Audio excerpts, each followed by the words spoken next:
next one. Whoop.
Alright, give me a sec here. I was setting things up for the past 20 minutes or so, and it's like, hold up. Okay, so that goes away for now. I just hope I set everything up correctly. Because otherwise, things could go very badly today. Very badly. Didn't know today was going to be BA history? Is it... What is BA history today? What's happening today? Welcome Gabrielko, welcome GNG. If anyone else wants me to shout them out, let me know. My voice is still recovering from the tea and mochi I had earlier. Which was, in hindsight, a bad idea right before the stream, but here we are. Right, here we are. Hey GSG, welcome, welcome. Alright. Do I have everything set up here? Mochi isn't good for throats? Sugar in general is not good for throats. So, sugar will dehydrate your throat, and, yeah, generally not good. Also, they say tea is good for throats. In general, it is, but not hot tea, because that's gonna strip the mucus lining. And yeah, I mean it wasn't that hot, but still, the tea helps dissolve the sugar. It makes it a little bit easier, and like a little bit easier on yourself. What does help a little bit is salt. But I've had my salt intake for today, so I'm trying to like, I'm trying not to do too much. A little bit at a time, a little bit at a time. Was just watching the Eden Treaty by a Japanese guy who became popular for streaming BA for hours. For 11 hours. I do not know him. No, I don't know. What's their name? What's their name? The only thing I saw today was some... what was it? Some sprites from the Odyssey event, not event, from the Odyssey story. And I gotta say, some of the sprites were pretty interesting. And yeah, that's really about all I know for it. Takahashi. No, I don't think I've heard of Takahashi. Takahashi. I did notice that there's been some new people, at least in EN, that's starting Blue Archive, which is always nice to see. But no, I can't, I don't, the JP people generally do not get recommended to me. I'm assuming that's because I don't live in Japan, 1. 2, I don't, in general, watch Japanese streams. The only Japanese streams I get recommended is the ones I'm subscribed to. Namely the Hololive ones, so it is what it is. But yeah. Anyway, how's everyone doing today? Welcome again. I think I set up the Twitch side correctly this time, so the tag should be correct, the category should be correct. I mean, I guess Twitch doesn't have an auto category. Meanwhile, YouTube does try to do an auto category. Sometimes it gets it wrong. Apparently, part of the reason why the Decagrammaton lobby stuff got so widespread was because apparently it also got tagged as Azur Lane. I don't know why. I think it's because the voice actor is the same for Toki from in Azur Lane somehow. But, you know, I mean, a lot of the voice actors do get shared between gacha games, so it is what it is. Glad to catch a stream. Fuming my Monday meeting got moved to Tuesday and I miss Silent Hill F. Yeah, we'll be doing another Silent Hill stream this week. I think I'm gonna be doing like 2 Silent Hill streams each week, so it's basically gonna be Silent Hill and Blue Archive for a while on this channel. I'm thinking of maybe not putting up a schedule for a while. I don't know. I mean, if it's gonna be the same thing each week, like the stuff I stream, maybe it's not worth it making a schedule. I'll just let you guys know there's something special once in a while, and then I'll post that, but maybe not a schedule so much. Now, if I'm like doing a bunch of different stuff each week, then sure, maybe a schedule makes sense. But sometimes, especially after coming from a trip, I'm like,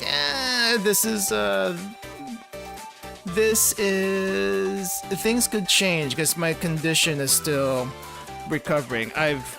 It's been a week since, well, a little bit more than a week since I came back. And my sleep schedule is still not great. I'm sleeping like anywhere between 3 to 4 hours each night, and then catching up on another 1.5 to 2 hours of sleep in the afternoon as a nap. If I don't do that, I will be sluggish come nighttime, though I think that's the intended effect anyway. But if I'm streaming like at my usual time, it's not a good idea. That's not a good idea. I would not be able to concentrate, I would not be able to do what I need to do, that kind of thing. So, feed reveal. Are you talking about feet? We're not doing a feet reveal today, but we are doing something. I did mention last stream that I wanted to try the pyroxene candies that I got from the Yostar shop. So we're gonna be doing a little bit of that, but I'm gonna stall a little bit more before I do that, though. Life of a variety streamer. Okay, what exactly is a variety streamer? I've been streaming for 5, almost 6 years now, and I get that a lot of variety streamers are more of yappers than anything. Than, you know, like pure gamers. I'm mostly a gamer because I don't really yap a lot. And I run out of stuff to yap to begin with. It's like, if I yap, it's gonna be like a million stories about Japan. And I don't know if people want to hear a million stories about Japan. And even then, I can't just tell you a million stories about Japan. I'm gonna like make it somewhat relevant to the conversation at the moment. Because I could go on and on and on about that. And at least in this setting, it's maybe not so bad. But in other settings, especially right after COVID, I just got so excited going back to Japan that I may have annoyed some people unintentionally, talking about it, saying Japan every single sentence.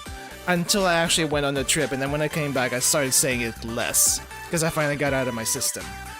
But I really do like traveling that country in general.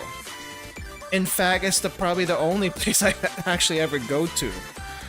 Like almost every year, I go to it at least once. Just because there's a lot of things and places I want to explore, and you know, it's not just the usual tourist places. I like to go to the countryside. I like hiking over there. I like going to places most tourists don't even go to. So that's the kind of travel I like to do. I mean, I will also like explore Tokyo, Osaka when it suits me. But in general, I don't like spending my time there. In general, I like to go elsewhere. I'll even drive these days just because I can. Just because I can. It's crazy for the past month he's been streaming, finishing the volumes in one go, even if it takes him almost a day. I can't oh wait, entire volumes in one day? I can imagine doing one chapter in a stream. But I don't know if, well, JP's built a little bit differently. JP streams are either like super endurance matches, well, not matches, super endurance streams, or I don't know. They're just a little bit different from the Ian streams. Ian, depending on who you look at, likes to keep streams anywhere between like 2.5 to 4 hours, maybe even 8 if it's like a long game or something. But JP, they can go kind of crazy sometimes. I mean, I was a marathon streamer at one point. And while I would like to do that occasionally, I know for the most part, people that come to this channel don't really, you know, I feel like they can't keep up with it, and I don't really want to put that much pressure on you guys, so I try not to do that. It does help me a little bit also to not do that. It's a little bit healthier that way. I've been hearing people talk about feed in your streams the past few streams. Well, it's only because from the last one. I think it's because, oh wait, what happened that it got mentioned for the feed stream. I know I did hand cam streams before, and if you really want to look at the hand cam streams, the hand cam streams are in the channel. Just type in hand cam. I do tag them like that. But yeah. For variety streams, I think they just play a variety of games instead of just one singular game. I mean, that's typically what I do. I know a lot of people, when they start gacha is the only thing they do on the channel, because, you know, you gotta keep up with all the events, you gotta keep up with all the story, and I get that, and I do that for Blue Archive, and I also do that for Limbus Company. Now, I don't do every single new content of Limbus Company on stream, especially if it's like, let's say, Refraction Railway or something like that, but I do the story stuff. The story stuff does take a while, though. I think at least the next story bit for Limbus Company isn't coming out until next month. That the Kanto 10 got delayed. So, really excited for that one, because I'm curious how they're going to adapt The Stranger into Limbus Company. But yeah, I mean, it's also kind of dangerous to do mainly gacha games on the channel, because I want to do other things besides just gacha games. I like my gacha games, but I don't want to do just gacha games here. You know what I mean? I'd like to hear, especially in case I go to Japan, I don't want people to look at me badly. I wouldn't worry about that too much. I mean, for the most part, if you're worried about like how people see you in Japan, as long as you're respectful and not like being obnoxious or rude, you should be fine for the most part. The little rules, the little what do you call this? The little... What is the word? It's not customs, it's not tradition. The little things like taking your shoes off, just saying sumimasen, excuse me, thank you, that kind of thing. I mean, I think that's just polite in general. I think just polite in general. But I mean, I think the main thing I think the Japanese won't like it, especially if they're around and they see you do it, is like the shoes thing. That's the one I see the most. But I don't see people breaking that rule in general. If they're reminded, please take your shoes off. Now, I think most people who do go to Japan, if there's a place to take your shoes off and there's a sign that says please take your shoes off here, they'll do it, right? They'll do that. I think this is just certain cultures in general, maybe the US. I don't know if Europe does this either. But there's definitely some stereotyping as far as maybe for a good reason that people don't take their shoes off inside the house. I don't even wear shoes inside the house. I like going bare feet. So I wish I could tell the maintenance people that do come in here every so often, please take your shoes off. But they're usually in like pretty quickly. They don't track mud or dirt or anything like that. So it's not a huge deal. It's not a huge deal, but it is, it's just one of those things. But yeah, for the most part, as long as you're not doing anything quote-unquote crazy like GSG said, it should be fine. It should be fine. Case like Johnny Somali makes sense of their stereotypes. I think Johnny Somali's in jail in Korea right now. Thank freaking goodness. I do think that it's unfortunate that it took like a Paul Logan and a Johnny Somali to get people to like crack down on that kind of stuff. But on the other hand, I wish they didn't do that to begin with, because it's annoying. It just makes it worse for everyone. There's like other things to deal with already. In Japan, there's already other things to deal with, especially we'll just say it, the Chinese tourists in general. So many Chinese tourists, either coming from Taiwan or mainland China. And a lot of times, whenever they're around, they're around. They're loud, they come in big groups. A lot of times, they make their presence known, for better or worse. And for the most part, they don't do anything but be loud. But when people just want some peace and quiet, it gets a little annoying sometimes. But that's not the worst thing. That's not the worst thing, at least. I think the worst thing probably is random people littering in the streets. It doesn't matter where they come from, but I've definitely seen some people just throw trash on the streets, or like say a trash can isn't present anywhere, especially for like bottles of drinks and stuff. They just put it like right next to the vending machine. I don't know if Japanese people do that intentionally or unintentionally, but I have seen an uptick of half-drunk soda bottles, half-drunk water bottles, half-drunk cans of coffee, just put right next to vending machines or right next to the trash cans for them because they're full, which, they probably don't get emptied out as quickly as they could, but it's what choice do you have? Still though, even if you don't want to carry it around, you should probably carry it around and just dispose of it properly at the next place. That's why people that's why people take bags.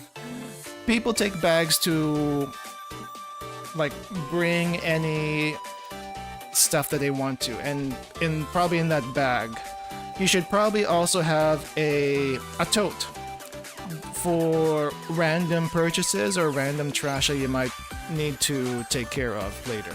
So Johnny did worse things than just bothering people on the train. Oh no, I've heard about it. So most of the people are busy doing their own things. Yeah, especially if you're in Tokyo or Osaka, most people are busy doing their own things. However, I have noticed, especially if you're in Osaka, people will be a little bit more vocal about getting annoyed by tourists. There's definitely one guy in Dotonbori one time, not this trip or not even the last trip, but there was it was on a past trip.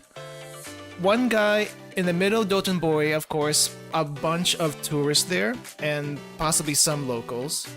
he probably was one of them, got super annoyed for some reason and started yelling at people just randomly. I don't know if anyone paid attention to him.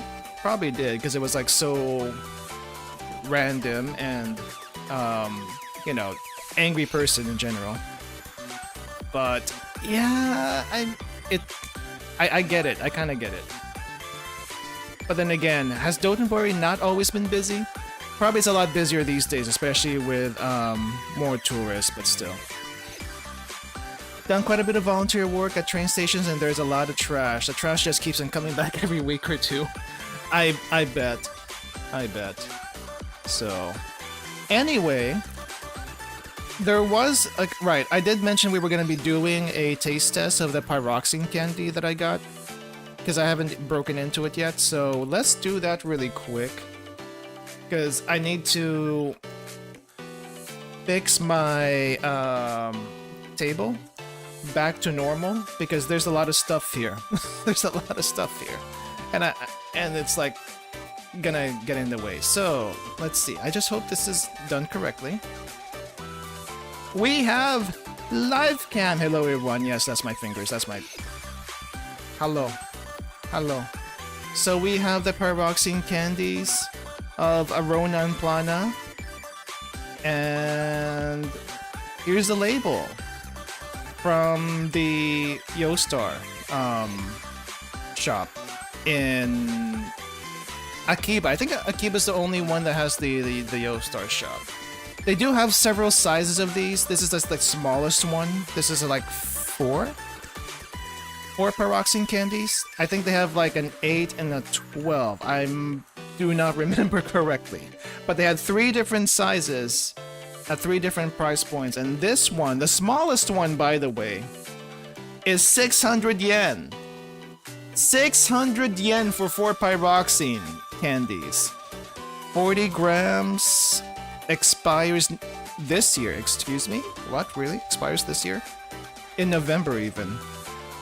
40 grams, 128 calories, 32 carbs, because it's probably all sugar.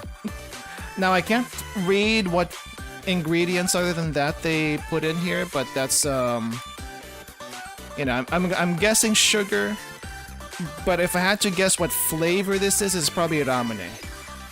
This is probably ramune, because I've had some candy before. What was it? The umbrella medicine candy, you know, the one from Resident Evil, that candy, which is pretty good. I actually like that one quite a bit. It was basically a medicine bottle's worth. I forget how many they had in there, 80, 120, something like that. And it was basically these little pills of soda flavored candies. It wasn't quite ramune, but it was like soda flavored, and they were pretty good. I like them. I wasn't able to get some this time around, so I was wanting to stock up more on that because I like them so much. But this is what I got instead. That's almost as expensive for the regular pyroxene, is it? Wait, 600 for 4. I mean, I don't even know what one pyroxene. Okay, hold up. Let me check in game. How much is pyroxenes in the game? Buy pyroxenes. Pyroxene $6.99. I'm assuming this is that's the monthly pack. Half monthly pack is $3, so there's probably the 600 yen one. Light purchase, pyroxene, half light. I'm actually not sure which one we're talking about, but this is probably like the at least a half monthly pack, but it's definitely not just 4. Not just 4. But I think the most expensive one, if I'm not mistaken, was 1800 yen. Let me double check. I think I can see that in the Yostar shop. Yostar JP store. Though I do not know how to look up the candy. I do not know how to look up the candy because the way they sort this thing is everywhere. Available products only. They have like the Millennium swimsuit acrylics and other goods. But I don't Where is the candy is somewhere. The candy is somewhere and it's probably not on the shop. How do I spell pyroxene in Japanese? Does anyone know how to spell pyroxene in Japanese? Because I don't know if they even call it pyroxene now that I think about it. They call it Arona and Planas something something Ao something Shiki something something something. Crap, I can't read that kanji. I can't read that combination of kanji. It's all over the place. I don't think they put it on the I don't think they put it on here. Yostar JP store, pyroxene candy. No, it doesn't show up. It doesn't show up. And I didn't take a picture of the stand either. Alright, anyway, let's go and give this a try. How do I open this? Oh yeah, we got a little plastic. Got a little plastic here. I usually like to what do you call this? Collect these things, like these containers, but this is like really cheap plastic. So I don't think I'll be keeping this later. But I did keep the Resident Evil one. Oh, wait, is it? Oh wow, it is actually hard candy. Look at this. You can't hear that. Hold up, let me turn off the music. Can I turn off the music? Let's turn off the music so that we can probably hear this. Can you hear this? Oh, you cannot hear that. Oh, you can't hear that. Oh wait, oh crap, I chipped the pyroxene. Oh no. There's a little chip and you can see where the chip came from. Wait. Is this thing brittle? Is pyroxene supposed to be brittle? How does it taste? Actually, I'm not quite sure what that tastes like. Oh, wow. It's soft. Oh, that's why. It's not pure hard candy. It's a jelly with a sugar coating around it. ASMR? Hold up. Let me see if I can... Let's turn off the noise suppression. It's not very loud. Can you hear that?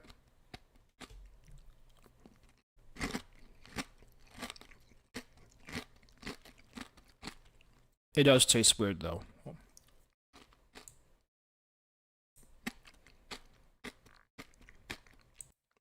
Could you hear that? It's a little hard to...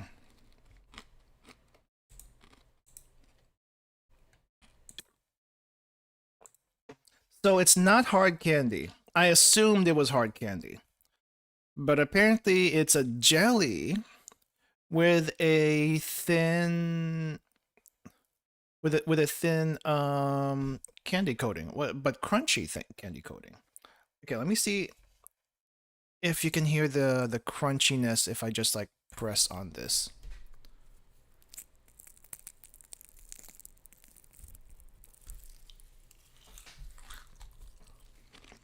That's the best I can do. That's the best I can do. I don't know if it's taste. I'm not sure if it's tasty or whatnot. I'm not sure if it's tasty. It's like a very light soda candy flavor. For some reason, Japan really likes their cola flavor, their soda flavor, because it doesn't taste quite ramune. It tastes more like the cola candy than ramune. And it's hard to describe what that actually tastes like unless you've had it before. But if you've had it before, you maybe have an idea what that is.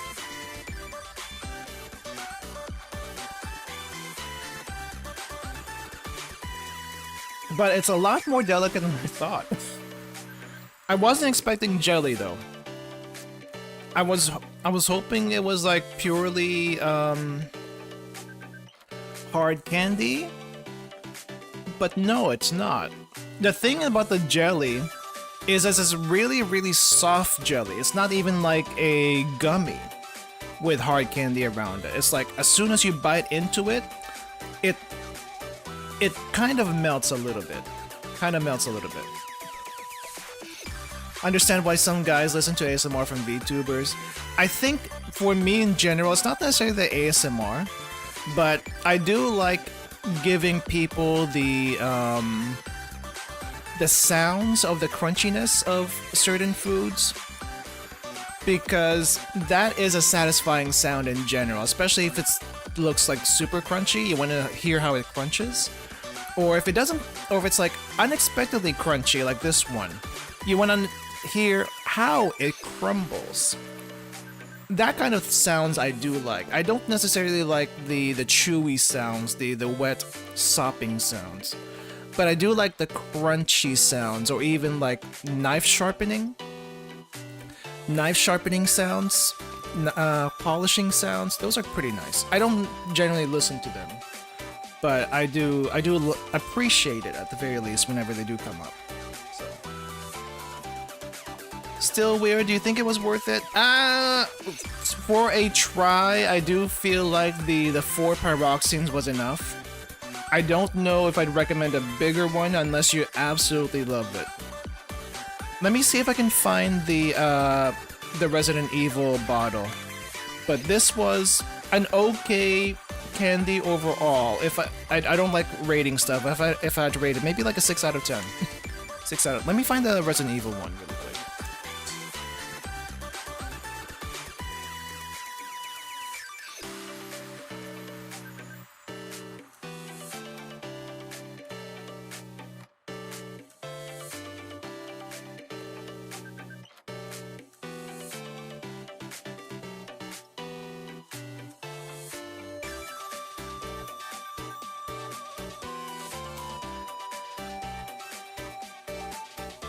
All right.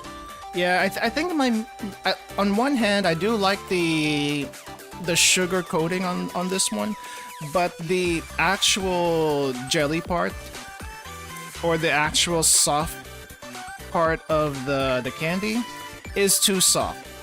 It has almost no give, which makes it it kind of just dissolves really quickly, and I wanted a little bit more texture.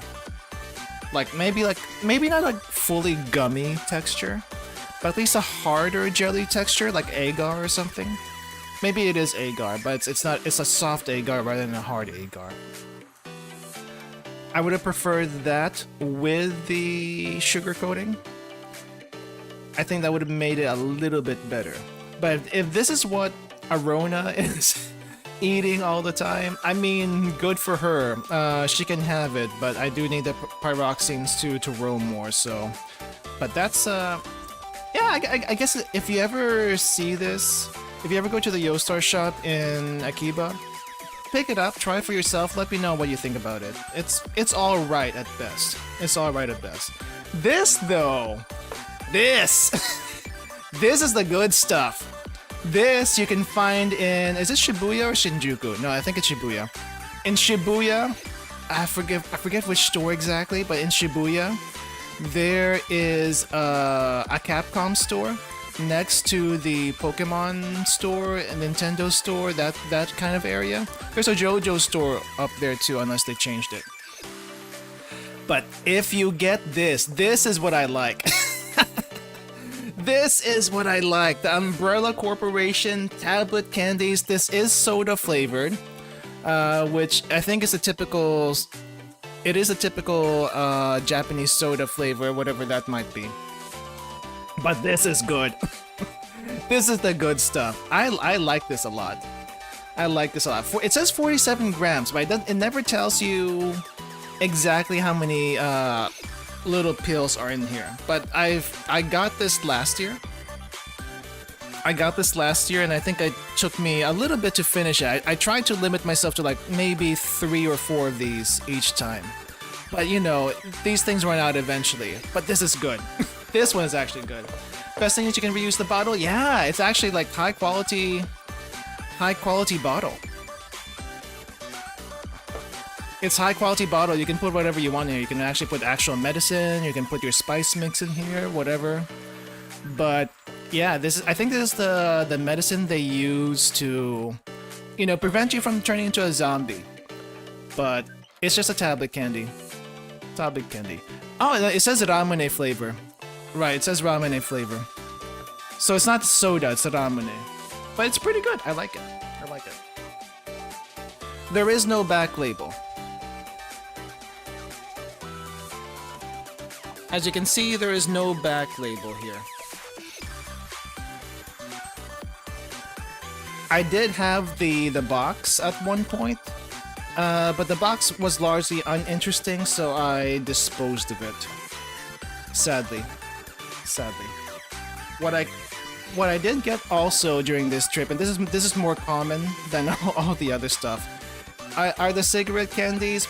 If you may or may not know, the Yani Neko anime is going on right now, so I was compelled to get a pack of these. Actually, I got like 2 packs of the blue one, and a pack of vitamin C.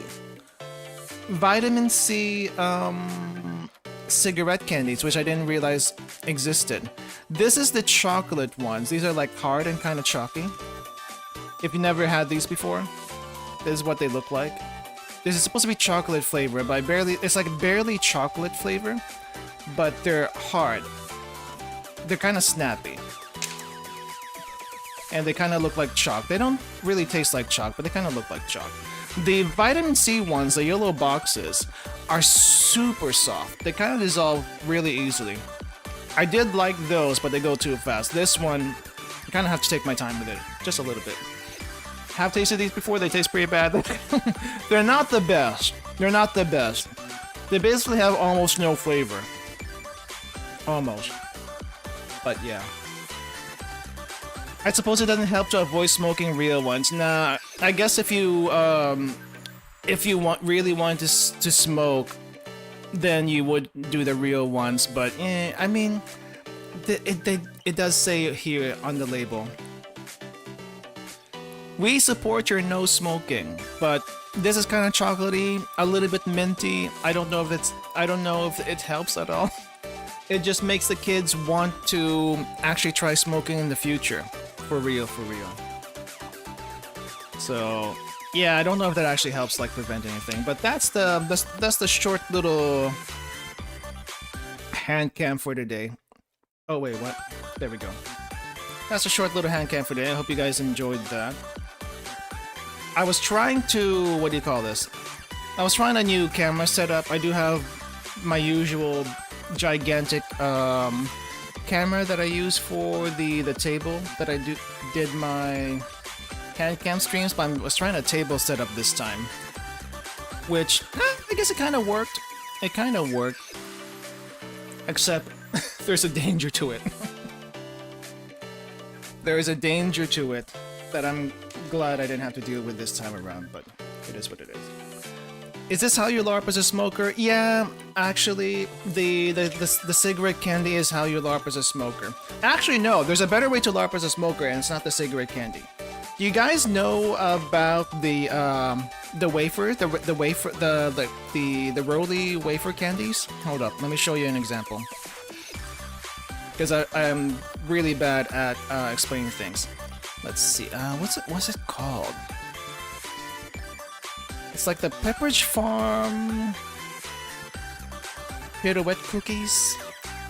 There's definitely a lot of different examples of this, but these are the ones I usually like to munch on, just because they're really tasty. They're kind of addictive. This one, hold up, more I'm still munching on that one thing, which is probably a bad idea. At least it's not too sweet. This stuff! The wafer candies, the rolled wafer candies. This is my favorite brand, especially the hazelnut flavor. But this, you can find like different versions of this all over the world.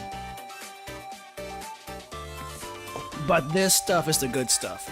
This is how you actually LARP as a smoker. I guess this and Pocky. This and Pocky or something Pocky similar, but these are like thick. These are thick, hefty, and just really good with some tea or even hot chocolate. Though if you dip it in hot chocolate, they do dissolve pretty fast. So probably don't do that. Probably don't do that. Yeah, this I do like. I do like these. Those are the best. They do have other flavors. What was it? They have chocolate fudge. It's not so good. At least for me, it's not so good. Because it's too chocolatey and not enough def. They also have like a French vanilla flavor, which is decent. But the French vanilla flavor is too sweet.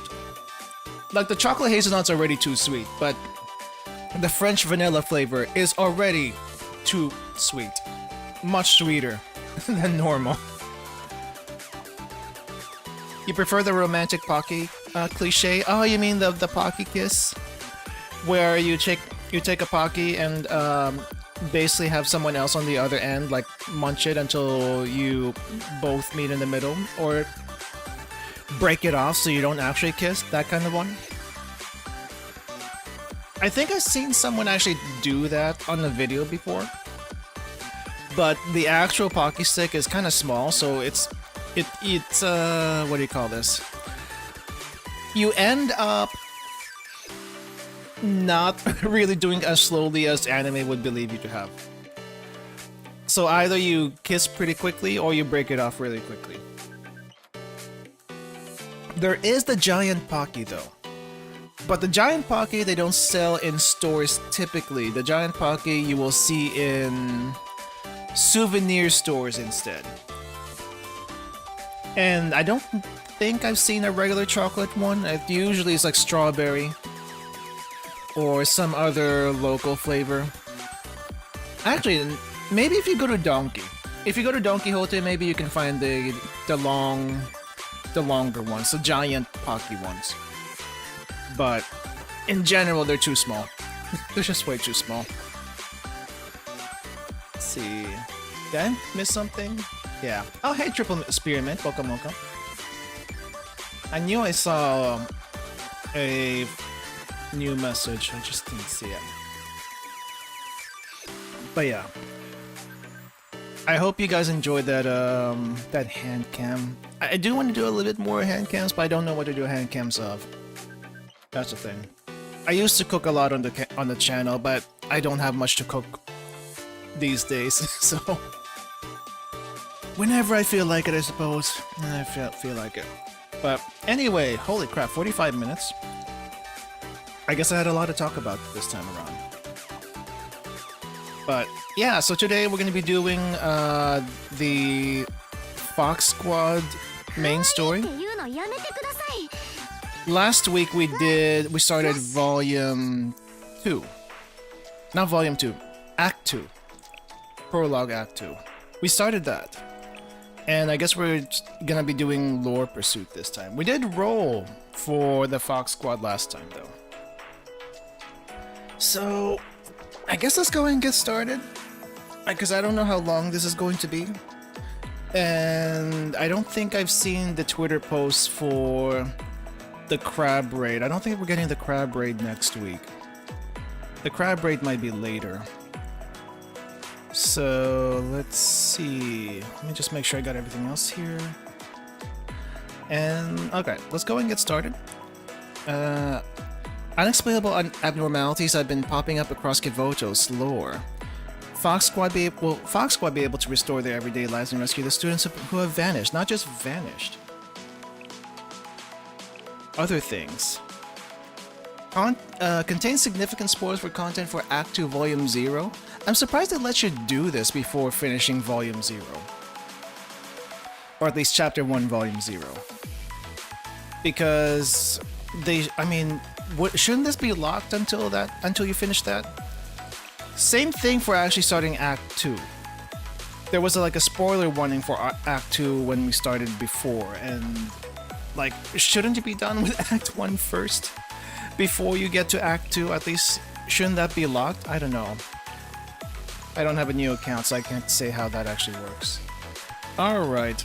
I hope my voice is kinda okay for this because I just ingested a lot of sugar, but we'll see. We'll see. Oh, we get Otogi again? Okay, I wasn't expecting to see Otogi again though. Squirm, squirm, squirm. Why do we have squirm, squirm, squirm as the title?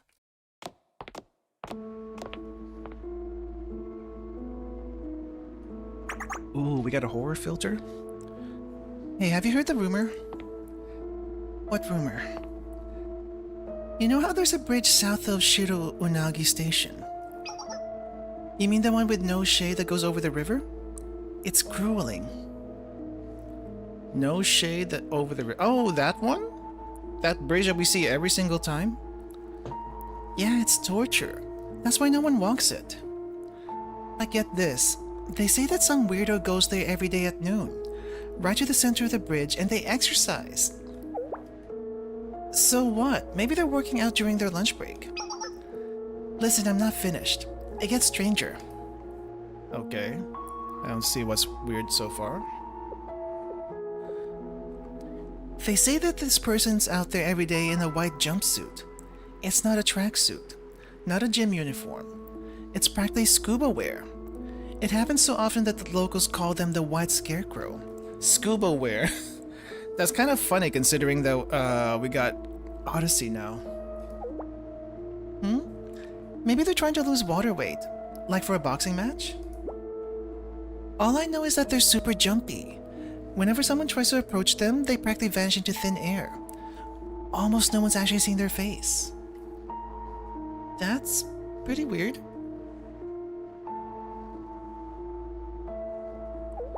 So we had Millennium Mob, not Millennium Mobs, we had Trinity Mobs, we had Gehenna Mobs, and now we have the Hyakuyaku Mobs. Wait, what do you mean by almost no one? You're saying someone's actually made eye contact with this scarecrow? Yeah, a girl from the track team saw their face. I think seeing the white scarecrow flee made her get competitive or something. So she chased them down and even caught up. But when she saw the scarecrow's face, she couldn't speak. What do you mean? As soon as the runner gazed into the scarecrow's eyes, she broke into a cold, terrified sweat. Then she fainted. She's been shaking non-stop since then. It's a living nightmare. And get this, she's been squirming. Squirming. Oh, is that why we're squirm, squirm, squirm? You heard me. Squirming. Okay. What lore is this? I don't know any squirming lores. Wait, was that the background of the prison yard? That's funny. Superhuman in a fox. Oh yeah, if we have time today, we should probably do the mini story. I took way too much time at the beginning there for other things. Okay, so the exercise equipment for the prison is outside? Normally you want that to be inside so they don't get heat stroke. It's so hot! How's it already so disgusting? Summer's not even for a few more months. And the Corrections Bureau's yard is the worst. There's no shade, everything's outside. It's so blazing I can see the heat lines rise from the ground. This is cruel and unusual punishment. What, they have this giant facility and they don't have the budget for a flimsy shade canopy? Oh wow. I guess they don't have their communicators and stuff because they're in prison. But it's kind of weird to just see her ears out there in the open like that. I think it's more so that the guards can keep an eye on us. Structures cast shadows, you know? That means blind spots. And that means more opportunities for inmates to escape.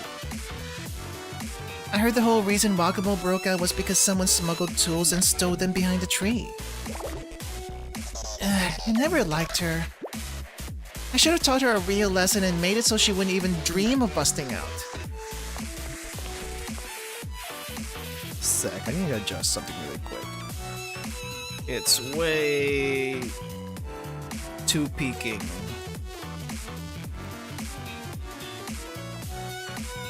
Okay, hopefully that's tapered down just a little bit. Oh wait, did I have the... No, the noise suppression is on. Okay.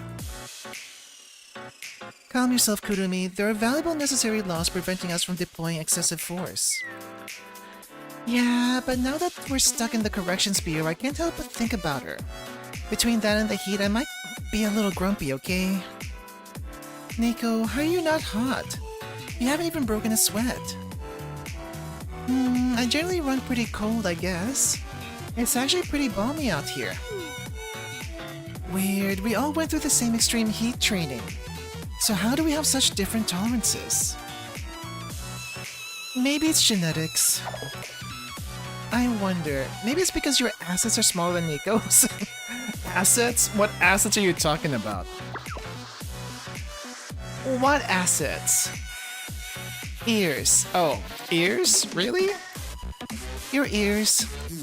What do you think I was talking about? They say extremities are the most sensitive to temperature changes, right? Since Nico has such fluffy satellite dish ears, maybe that helps her dissipate heat. Okay, I didn't think that would actually be a thing they mentioned. I mean, it is gigantic compared to all the other foxes. Come to think of it, my upper ears tend to heat up faster than the rest of my body during the summer. And in winter, my ears get so cold that they start hurting, which makes it hard to stay outside. I see. I guess there's no helping it then. But still, I prefer winter over summer. I hate how my chest gets so sweaty and gross. Her chest gets sweaty and gross? When there's nothing there? Isk. Did you just click your tongue at me? No way, that wasn't me. Liar, I heard you. A click and a tisk. What are you trying to say? And Yukino is still running laps. Yukino, when are you going to take a break? Break time's almost over. They got a little mini basketball area, but it's not on hard ground. Who the heck does basketball on grass? One more lap. I'm surprised they don't have prison wear. Because... well, Kaya has the prison wear. But they're still in their uniform. You know, Yukino's barely talked to us since we got locked up. She just works out all day. Maybe she needs some alone time to gather her thoughts.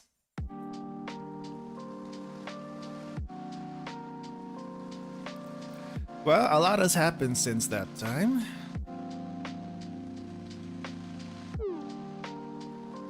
Well, there's a lot for her to think about. I suppose so. I'm happy to see her feeling so motivated to train, but I hope she doesn't hurt herself. Okay, voice is starting to come back a little bit.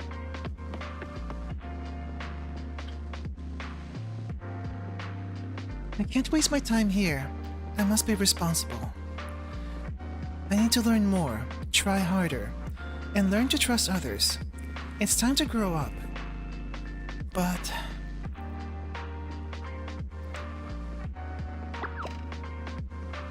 take responsibility for your actions. Who are you to call this a mission for the people? Do you know how much I lost because of your self-indulgence?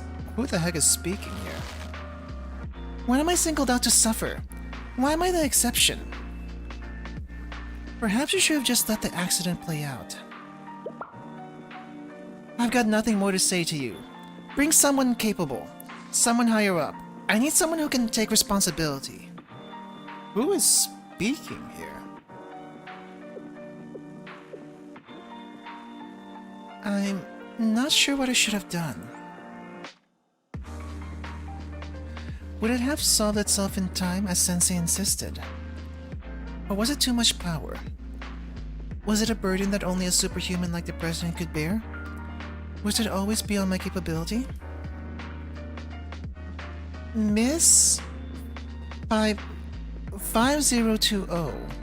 Is that a prison number? But please, inmate 5020.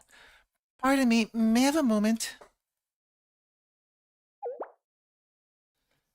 The director's looking for someone. Isn't that Yukino's number? Yukino, hey, she wants you. Pull over. The director, is that Misuzu? Oh, okay, I guess Misuzu's here. First time in story, but I guess the mini story also. Well, not actually. We saw her initially at the what was it? The Tsuchinoko event, and I guess the mini story came after that. And then this one. I'm sorry, Miss Yukino. I understand that you have a lovely name and are not accustomed to answering to an identification number. Unfortunately, it's bureau policy for public announcements. My apologies, Director. I got carried away with my workout. How may I help you? You have a guest. Could you please freshen up and then allow me to escort you to her? A guest? But I thought visiting hours were over. That's quite accurate, but this isn't any visitor, Miss Yukino. This is the General Student Council President. The General Student Council President? I wonder if they'll recognize her.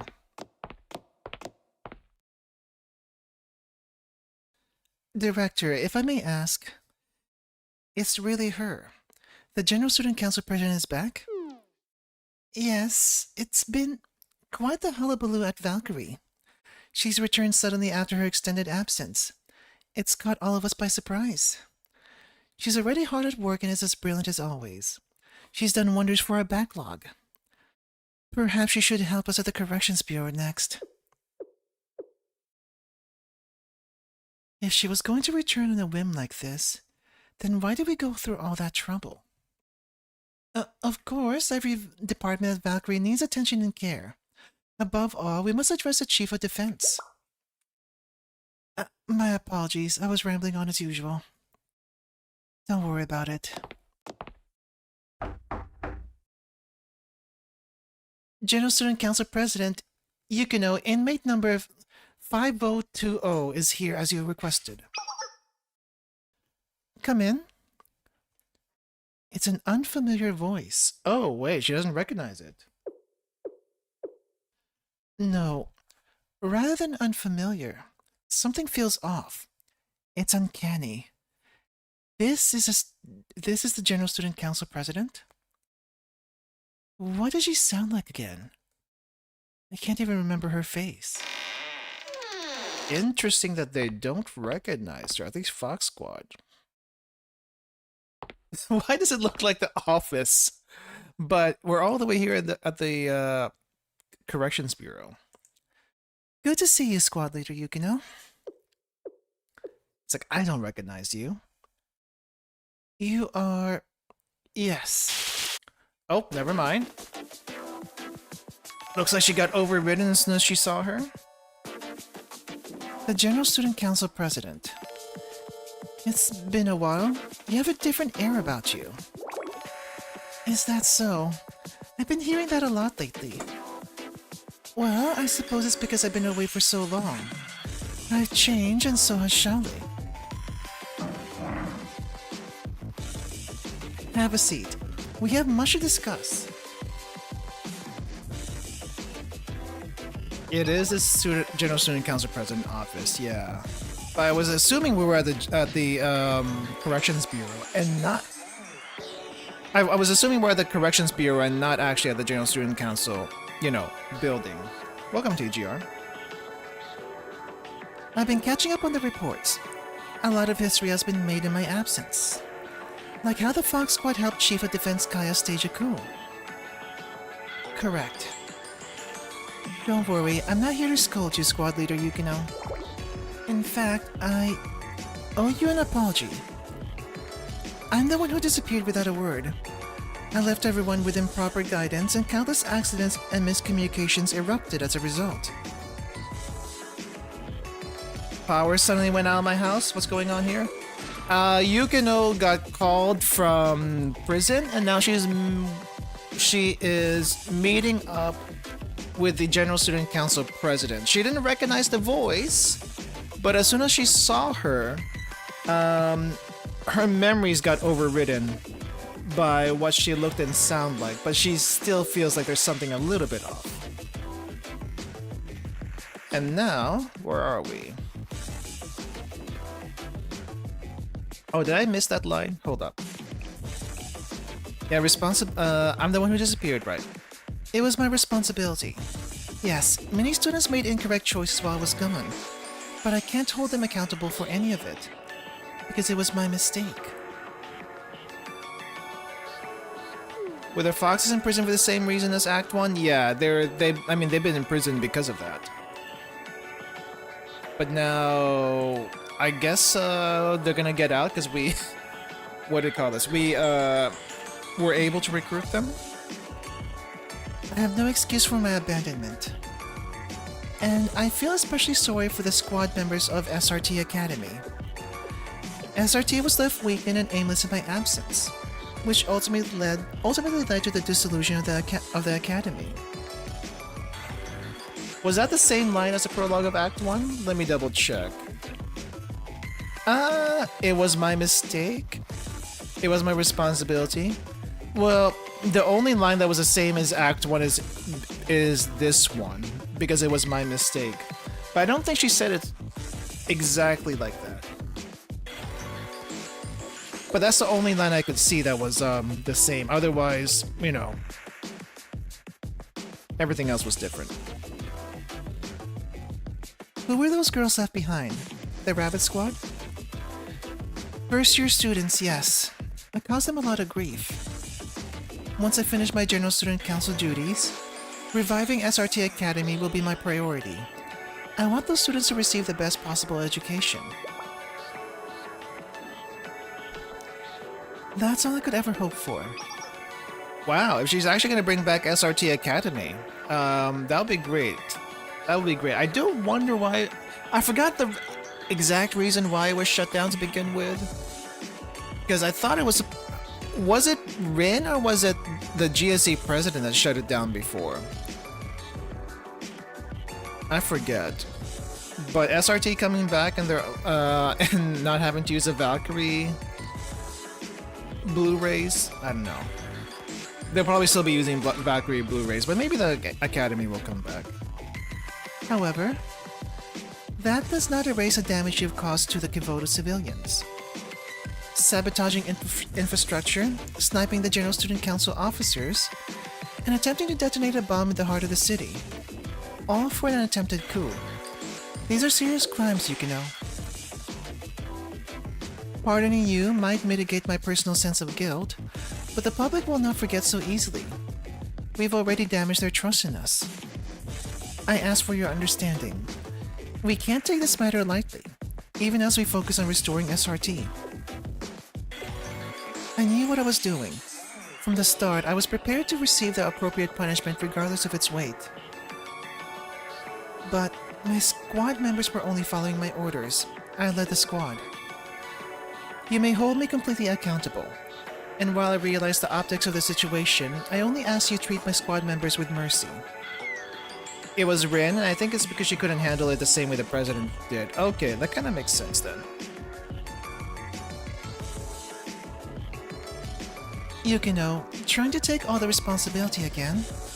It's a bad habit of yours. Just as outcomes and consequences don't stem from a single cause, societal problems cannot be traced back to a singular scapegoat. Everyone shares their slice of responsibility. Everyone fulfills their respective roles. And of course, I am no exception. Therefore, we all must share the burden of guilt and the responsibility to rebuild.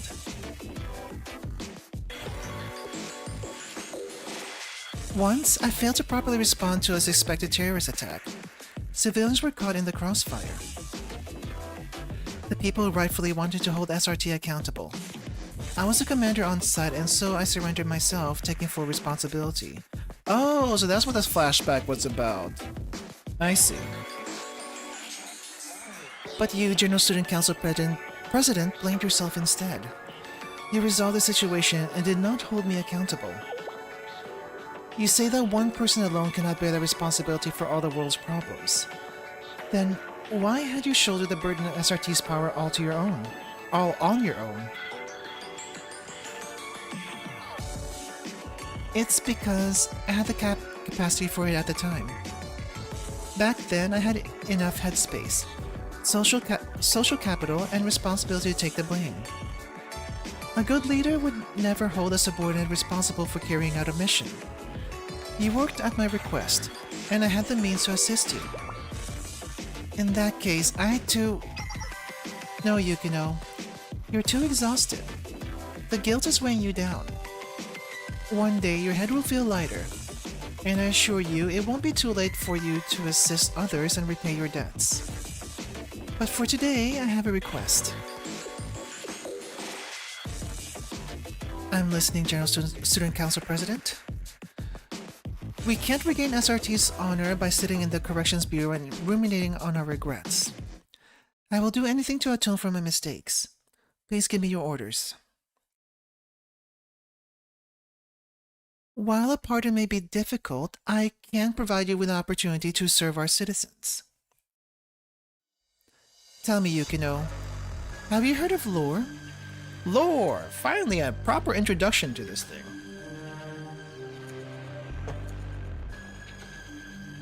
It's a larger term for baseless rumors, stories, and urban legends passed down from student to student.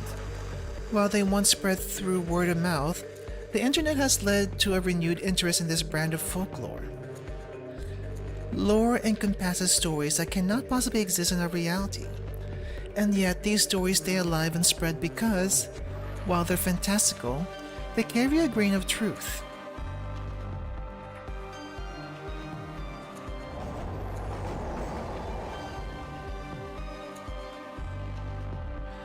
Like a train headed to an otherworldly station. Kirisagi Station!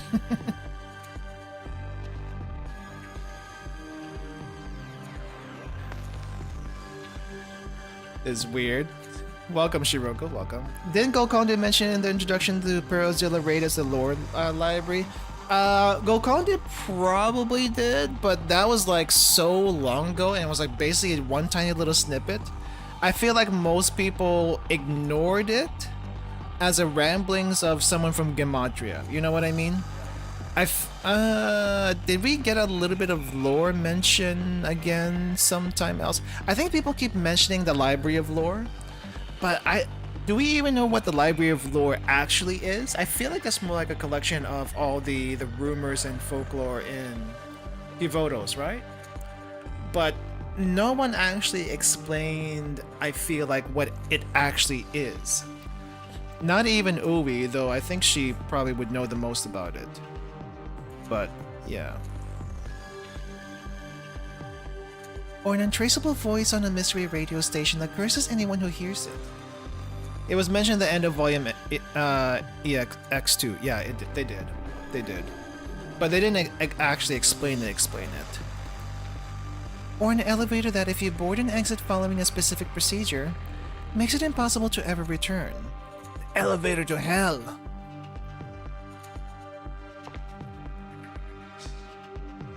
You don't seem surprised. Are you a connoisseur of these scary stories? No, I find it counterproductive to let myself indulge in such fictions.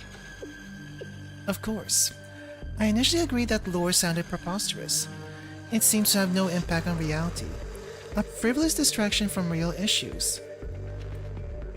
However, multiple students have claimed to have witnessed instances of lore lately. Worse so, others assert that they have been attacked by such lore manifestations. Remind me at the end of this chapter to show you something that might be like lore related. It's kind of funny.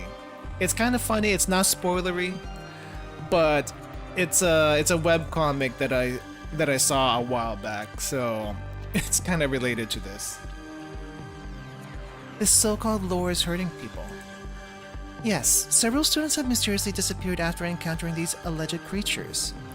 Others have lost their ability to speak. Valkyrie could handle this if it were a distinguishable act of terrorism or a missing person incident. However, this is much more complex, and it requires discretion. The Board of Administration concluded that the investigation must be transferred to a higher level organization. We need professionals to step in before these urban legends cause widespread harm and panic. We require a fast extrajudicial investigation. Basically, I need a dedicated team that can step beyond the limits of ordinary law enforcement. So she calls Fox Squad and not the Rabbit Squad? I'm guessing she's calling Fox Squad because they're more experienced in general. While Rabbit Squad is basically still fresh, and while they're pretty good already, they're not as good as Fox Squad. You need SRT. Right, and we only have Fox Squad and Rabbit Squad so far in the game from SRT Academy, but there's gotta be other squads too, right? And if I remember correctly, some of the SRT students went to Valkyrie. Like, no more school, so they went to Valkyrie instead. I do kind of wonder what the other squads are like, if we ever do get to see them. Or is it just going to be Fox Squad and Rabbit Squad? Which is fine, it does keep the cast manageable. But I would like to see one more squad just to round out this whole thing. Just have some explosions go off, a couple of your people run around in weird costumes, and Sensei makes an appearance. Then declares taken care of. A mess hysteria will end in an hour. Yeah, I mean, normally that would work.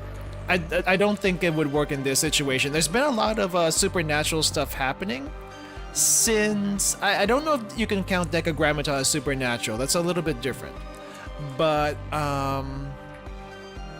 maybe since the Tsuchinoko event, the supernatural stuff started happening there. But a lot of the supernatural stuff that happened at the Tsuchinoko event was largely written off as, you know, nothing huge, not a big deal by the people actually involved in the event, except for Himari. Himari was like, oh wait, there's actually something to this. I wonder what it could be. That kind of thing. Rhino Squad, Reindeer Squad, Box Squad. Box Squad would be Seiya and some other people. For sure. Rhino Squad and Reindeer Squad, yeah, maybe not those guys. Speaking of stuff related to the story, do you remember the crystal that was found in Prologue Act 2? The meaning of it is a reference to something? The naming of it is a reference to something. I don't remember the name. They just gave it the trapezohedron?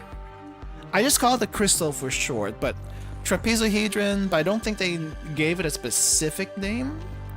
Not that I remember. But if the trapezohedron, as it's properly called, is a reference to something specific, I guess we won't know until later. But I haven't heard anyone talk about it specifically. Yeah, but we need SRT now because the president is back and the president can use SRT. I guess technically speaking, Sensei can also use SRT, but Sensei would not know what to do with SRT. And the only SRT squad that Sensei can probably use at the moment is Rabbit Squad, because he doesn't have anything to do with Fox Squad for the most part. As you said, squad leader. However, as I've already mentioned, this is a suggestion, not a command or an order. We do not know what we're up against, and you may face terrible otherworldly danger. If whatever's out there bests you, you may become lore yourself. Ah, I see. So there's actual supernatural danger that the GSC president knows about. And it could be really, really bad. This almost sounds like SCP level stuff. Almost. That is the mission. Do you choose to accept? I do wonder how long they're supposed to be in the Corrections Bureau for, because I mean they can't be there for years. They probably have like less than a year before they are supposed to graduate. So, how long would they be in there for? Yes. We have debts to clear. So now, Fox Squad has basically become a Black Ops team. Maybe they were always a Black Ops team, but now they're more Black Ops than usual. Excellent. I will share our lore research with you right away.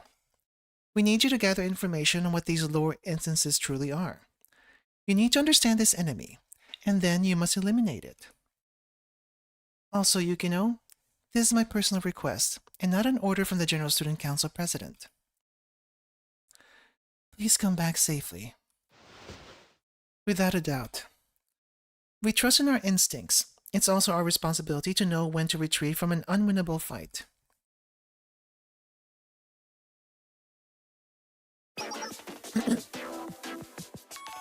I have an additional request, if I may. Yes? While this is a covert and unofficial mission, we need additional resources. My squad is not enough. We need aid to help us secure a base of operations and secure ammunition. While you, the General Student Council President, backed SRT's missions, it sounds like you cannot do that publicly anymore. Not while under so much scrutiny. An excellent point. If I publicly endorse the Fox Squad right now, the press may conclude that I condone your actions and intend to revive SRT. For obvious reasons, I'm not ready to announce that yet. Fortunately, there is another organization, Kivotos, that can aid you. An investigative body that possesses authority and resources comparable to those of the General Student Council, yet holds a unique status. Oh, who is it? Oh. Okay, I guess I should have figured it would be Shale, and that's why we can recruit them in the banners. Okay, right. I don't know why I thought that it was gonna be. Is it the Supernatural Phenomenon team? No, it's not them. It's not them. Of course, it's Shale. Of course, it's Shale.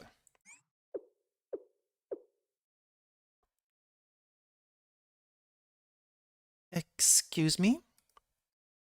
She wasn't ready for that. I see.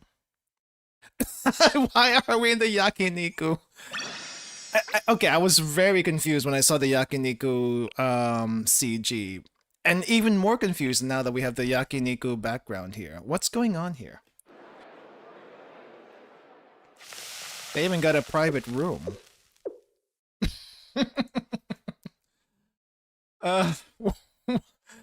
Okay, I don't think I've ever been in a private room for yakiniku. The most I've ever got was like, you know, a small second floor table. But still, this is funny. It's funny. Gotta check out the Perozilla intro, and besides being the first time we meet Gokondi among other things, she says that he was the one who wanted to name the stories, rumors, etc. as the library of lore. He was the one who wanted to name? The one who named the stories? Sounds like gonna be a superhuman with that amount of workload he already has. Yeah. Welcome, Zamashik. Welcome. Okay, let's start with skirt steak and a pinch of cold oolong tea, please. Oh, hold up. Let me see if I can find. I have pictures. I'm sorry. I have pictures of yakiniku from this trip, and I don't know if any of them are good. Cause oh no, I didn't have the pictures of the meat and stuff. No. Wait, I have it. Did I take it on that one? No, hold up. The thing with the yakiniku. Oh no, I have pictures of yakiniku. Okay. Time for a little food terrorism. Let me see if I can find. I don't actually have that many pictures I can share. Maybe I can share this one. We can share this one. We can share this one, and maybe the setup. Let's see. Don't terrorize. I will terrorize. So there was this yakiniku restaurant. I guess it's more of a K barbecue restaurant than an actual yakiniku restaurant. It's a little different. I think when you do yakiniku, it's basically just like different cuts of pork, different cuts of beef, some chicken. It's all the meaty stuff, right? It's all the meaty stuff. However, there was one course of the yakiniku. I guess we'll call it a yakiniku restaurant. There was one course of the yakiniku restaurant that also had like offal. Offal is like the offcuts of meat that people generally don't eat, I guess. Like stomach and tripe and lung and what have you. It sounds a little bit gamey if you think about it. But if you sauce them up or marinate them really, really well, you hardly can tell the difference. The only thing really that you might notice is that they're really tough to chew through. It doesn't matter how much you eat. Like it doesn't matter how much you chew through them. It's tough to chew through. But of the pictures I can show you, um, let's see. Here we have tongue. Beef tongue is a normal cut, so don't worry too much about that. But we got beef tongue. We also have some bean sprouts as well as green onion, a little kimchi. I guess this place is more of a like I said, it's probably more of a K barbecue restaurant, but it's more they present themselves as yakiniku, but they have the kimchi and all the Korean side dishes, which is interesting. But here we got the offal. We got some tripe. I have no idea what this part is. Surprisingly, there was no liver, and I do not eat liver. It's too bloody for me. It's too irony for me. But we have some tripe here, very dark tripe. I'm not used to seeing this kind of tripe. I'm used to seeing the honeycomb tripe, and that's for pho. There's like some cuts of fat here. We got some pork over here. And I think this was the plate of the offal and stuff. So there's like a bunch of odd cuts here that I can't tell you what all it is. But the room basically looked like this. It's like a small room in the second floor of this tiny little shop. Like the bottom floor is like counter space only and very, very little room to move in. But the top floor has a bunch of one, two, three. I think there's like a 4, 5 or 6 tables here. Maybe six tables. Maybe five or six tables. And really, really crap. But this table up here was filled with people. This table over here also was filled with people. They were like really, really chatty, which was nice. It was nice to see because I mean, for the most part in Japan, it's like people are like very quiet. But once you get them into these kinds of spaces, the drinks flow, the food flows, conversation flows. It's great. It's really great. What was the name of the store? Let me see if I can find it. The name of the store, I don't. So this was in Osaka. Waka something. Was it Wakabiya? That's probably not right. Wakabaya. Wakabaya in Osaka, they have like 2 locations. This is the Namba location. So I think typically you can just walk in, but if you walk in, you're going to be limited to the counter space. If you do reserve, though, they will send you upstairs to that table, to those tables up there. And I think I could be wrong, but you probably have to like specify a course set for the reservation. So got the cheapest one, and apparently the cheapest one had the offal cuts in it, which wasn't bad. Wasn't bad. Would recommend it. The price wasn't too bad for the end of the day. Picture they have for a person there worries me. Wait, what? What picture? Oh, the this one. This one here at the end. I think these are just like random celebrity pictures. Some of them, like Charlie Chaplin. I feel like Charlie Chaplin never came over here, but they got a few celebrity signatures, handprints from a sumo person, and such. But yeah, I mean, it's it's a pretty nice place. I thought it was pretty nice, but it is kind of cramped. Even with the table, it's still kind of cramped. So all right, let's keep going. We have actual yakiniku. We have actual big cuts of meat. My boss likes to treat their underlings whenever there is a holiday to this high-end yakiniku place with lots of weird cuts of meat. Yeah, I guess it really depends. I think the general cuts of meat is like skirt steak. I don't know what gaburi is. I don't know what gabri is, but there's that. There's also tongue is not really a weird cut. It's a very common cut. But tongue, a lot of people like tongue. There's horomon. I'm not sure what horomon is, but there's that. There's also chicken. There's also pork. But yakiniku meats typically are not marinated at all. Maybe there's like a little bit of salt and pepper, or you add the salt and pepper later, but yakiniku meats, not marinated. The Korean meats, though, are heavily marinated. So I'm pretty sure it was a Korean thing. Like my tongues, though, some tongue action's not bad. I feel like tongue. I don't know if we cooked the tongue correctly, because when I cooked it and when I bit into it, it was kind of tough. But I also heard you don't want to cook overcooked tongue, because if you do that, it does get a little bit tough. What about hearts? They did not have heart. I'm actually surprised they didn't have heart. So no heart, no heart, no liver. That wasn't in the menu. But we did have tongue. We had, I think, gabri. Gabri. Let me double check.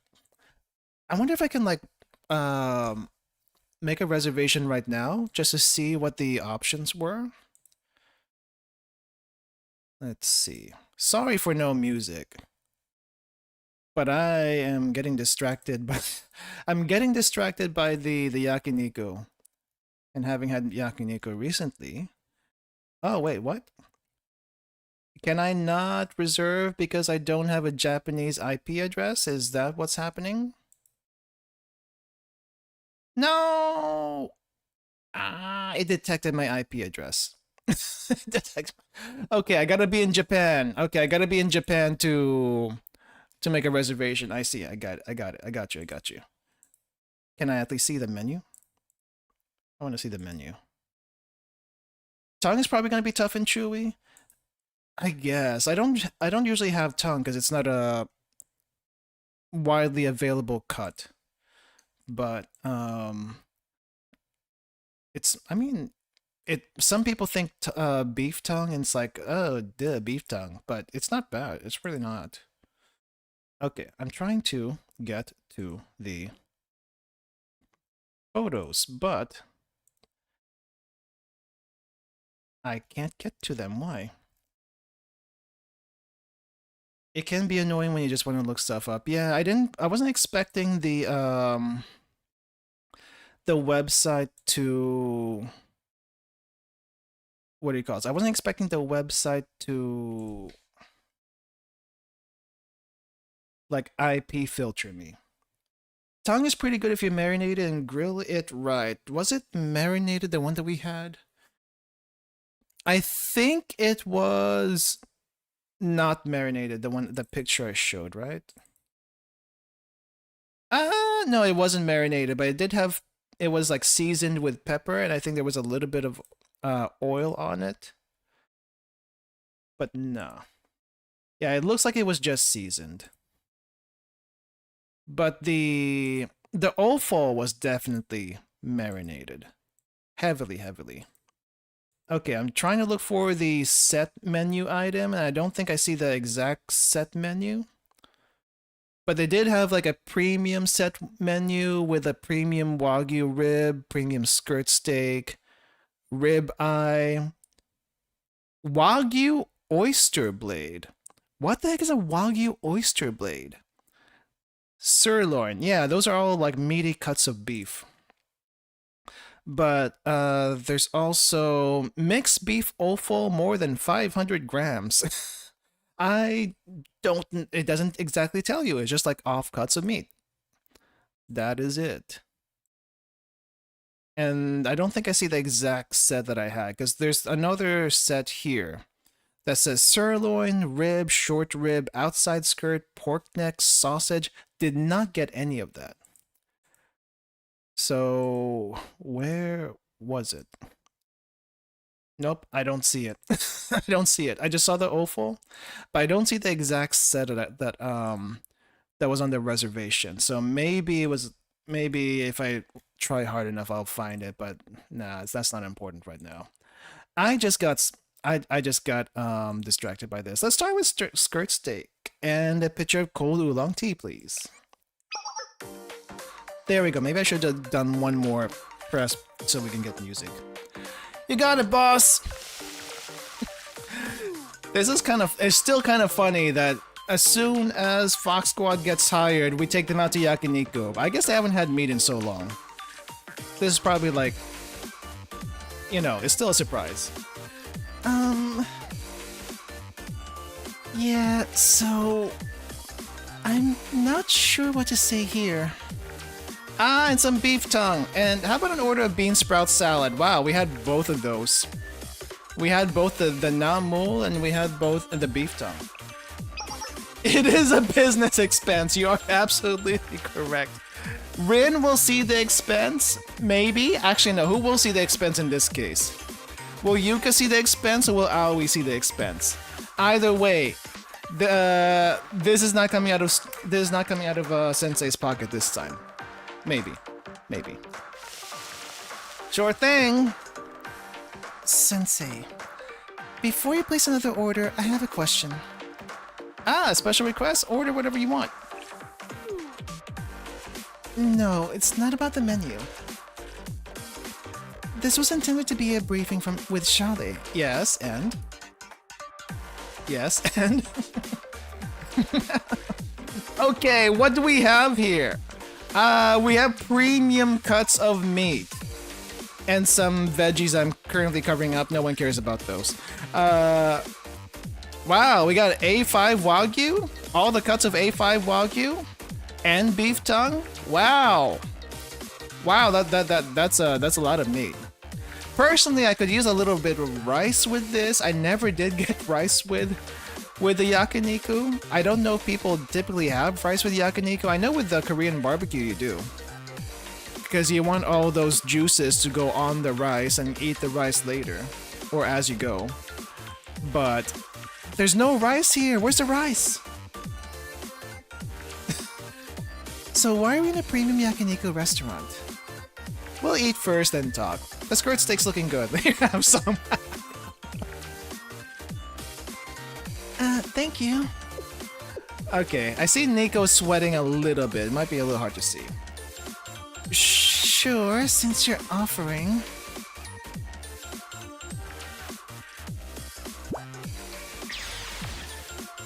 Wait, what's with this meat? It's so tender that it's practically melting in my mouth. And it's so juicy. How's this possible? That, my child, is called A5 Wagyu. A5, mostly fat, or maybe a lot of fat, and some meat. Personally, as good as A5 Wagyu is, I do prefer meatier meats, the ones with a little bit more chew. That way I know I'm actually eating meat and not like fat. I never thought SRT had low quality food. I've never tasted something like this. Now the beef tongue. Oh my, the savory beef tongue really complements the sweet and tangy tarry sauce. I could finally chop this and add it to my inari sushi. This texture is amazing. No, don't finally chop the beef tongue. The texture is there for a reason. If anything, maybe you can cut it into strips. Stripped beef tongue, but don't finally chop it. I never thought beef tongue would be this good. It's such a deep flavor. How's the sauce? Wonder if the yakitori from Zombieland Saga is made in places other than Saga? No, I think the so I've actually been to Drive-In Tori before. The one in Imari, the original location. They do have another location closer to Fukuoka. I think the second location might actually be in Saga City itself. But the original location in Imari, I have a feeling that the chicken there is local. So, yeah, for sure. It's really good chicken though, it's really good chicken. Now that I think about it, if there's a cow's tongue, then isn't eating beef tongue a little like kissing a cow? Eating beef tongue is like kissing a cow. I guess if you want to think about it that way. That's a really big tongue though. If you ever seen how big an actual beef tongue is, a cow tongue is, I think on an average person, it might be a little bit bigger than your forearm. if I'm not mistaken. It should be about that big. That is a really long tongue. That's a lot of beef tongue slices you can get out of that. It is also very thick, yes. Now the thing is, for beef tongue in general, you don't like just cut into it and cook it as is. I think you have to like boil it first to loosen loosen the meat, and you also have to like peel the outer part of the tongue. You can't really eat that. If you try to eat it, it's gonna be super chewy. So you gotta like boil it, you gotta peel the outside of the tongue, and then you can actually use it. I might be skipping a step. I might be skipping a step somewhere, but that's the general process. But you can get a lot of beef tongue slices out of the cow tongue. So it's just an. I remember a time though when beef tongue wasn't so expensive. Like you can get an entire beef tongue for like maybe $30 or something around here. And then for some reason the price went up, like a lot, just like oxtail. And oxtail is impossibly expensive now. Like, please, don't. These are supposed to be not really offcuts of meat, but kind of sort of offcuts. But people have been... I don't want to talk about it. Atogi, we're trying to eat. This is a nice place. Yeah, it's a nice place that serves tongue. You barely touch your food, Yukino. Would you prefer the intestines? Right, intestines were also part of the offal thing, for the offal plate. Like, you think intestines like, ugh, ew, why would you eat that? But you clean that enough and you marinate that enough, you wouldn't notice except for the chewiness. No, I don't particularly care for offal. Once again, I'm not here for the free meal. So, for this lore mission, we don't need extensive supervision. We'll set the objectives ourselves, so you don't need to worry about any of that. The problem is that the General Student Council President told me that you wanted to take direct command of this mission. If you're operating under my department, I'm taking responsibility. You might think I'm a nuisance, but I need to meddle. We need to meddle? Meddle. You say that, but I'm sure you also know that this mission is our chance for atonement. The stakes are high and personal. Ultimately, your meddling would mean taking some of our debt. Sensei, why are you helping us? It would be one thing if you were simply offering professional help, but you're drowning us in such overwhelming kindness. Honestly, it's scaring me a little. Don't worry about it, we're just having a meal. Oh, idea? Oh, are you concerned that I poisoned the meat? Really? Is that a concern in a restaurant like this? Poison? What do you mean by... No! It's not poison! There's no poison in it! It's fine, it's fine, it's fine. Take it easy, Kurumi. If you stop wolfing it down, you won't choke like that. That's not what happened. Now that I think about it, this feels familiar. And I don't understand what any of you are saying. Yeah, they did give up. Poison with Sensanium. Pardon me, let me just squeeze in here and swap out the grilled plate. Grill grate. Grill grate. And we'll have 3 more ribs, please. Dang, that's a lot of meat. But then again, we are feeding a lot of students. Absolutely. Wait, how much is this a la carte? When I said I was scared, I wasn't talking about an honest threat to our safety. We've already received far more kindness from you than we deserve. You grabbed us from the bottom of the abyss to stop us from making a dire mistake. You saved both ours and our underclassmen's lives. That debt alone is already so heavy that we could never repay you. Still, you continue to show us kindness and offer your help. Wait, I think I heard something. What was that? What was that? Oh, I think that might have been a donation. Thank you, GNG. I don't. Why did that don't know notification not go off? Oh, I think I know why. I think I know why. It's because I didn't set up the new connections. That's probably what it was. That's what it was. I'll do that later. I'll fix that later. That's not the Miyu noise you have? No, that's the Miyu notification for whenever someone donates to coffee. But I changed the not the channel name, but the channel was reorganized a little bit, and I broke a bunch of connections. So that that also means the stream alerts are not working the way they should. So I need to fix that later. Actually, since I'm here now, maybe I'll fix it now.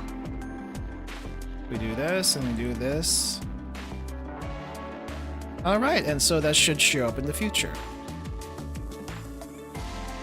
There we go. There's Coffee Bot. Miyu's Mystic so affecting since they invited them to yakiniku with them. Yeah, we actually, you know what? Now that I think about it, we have never fed Rabbit Squad with the good stuff, right? We gave them bento, but only bento. But they haven't had the yakiniku experience like Fox Squad is having right now. So maybe we should have invited them, or maybe would that be too awkward? Do you think that would be too awkward? Probably would be too awkward. I've been trying to discern your motives. What do you expect to get out of this?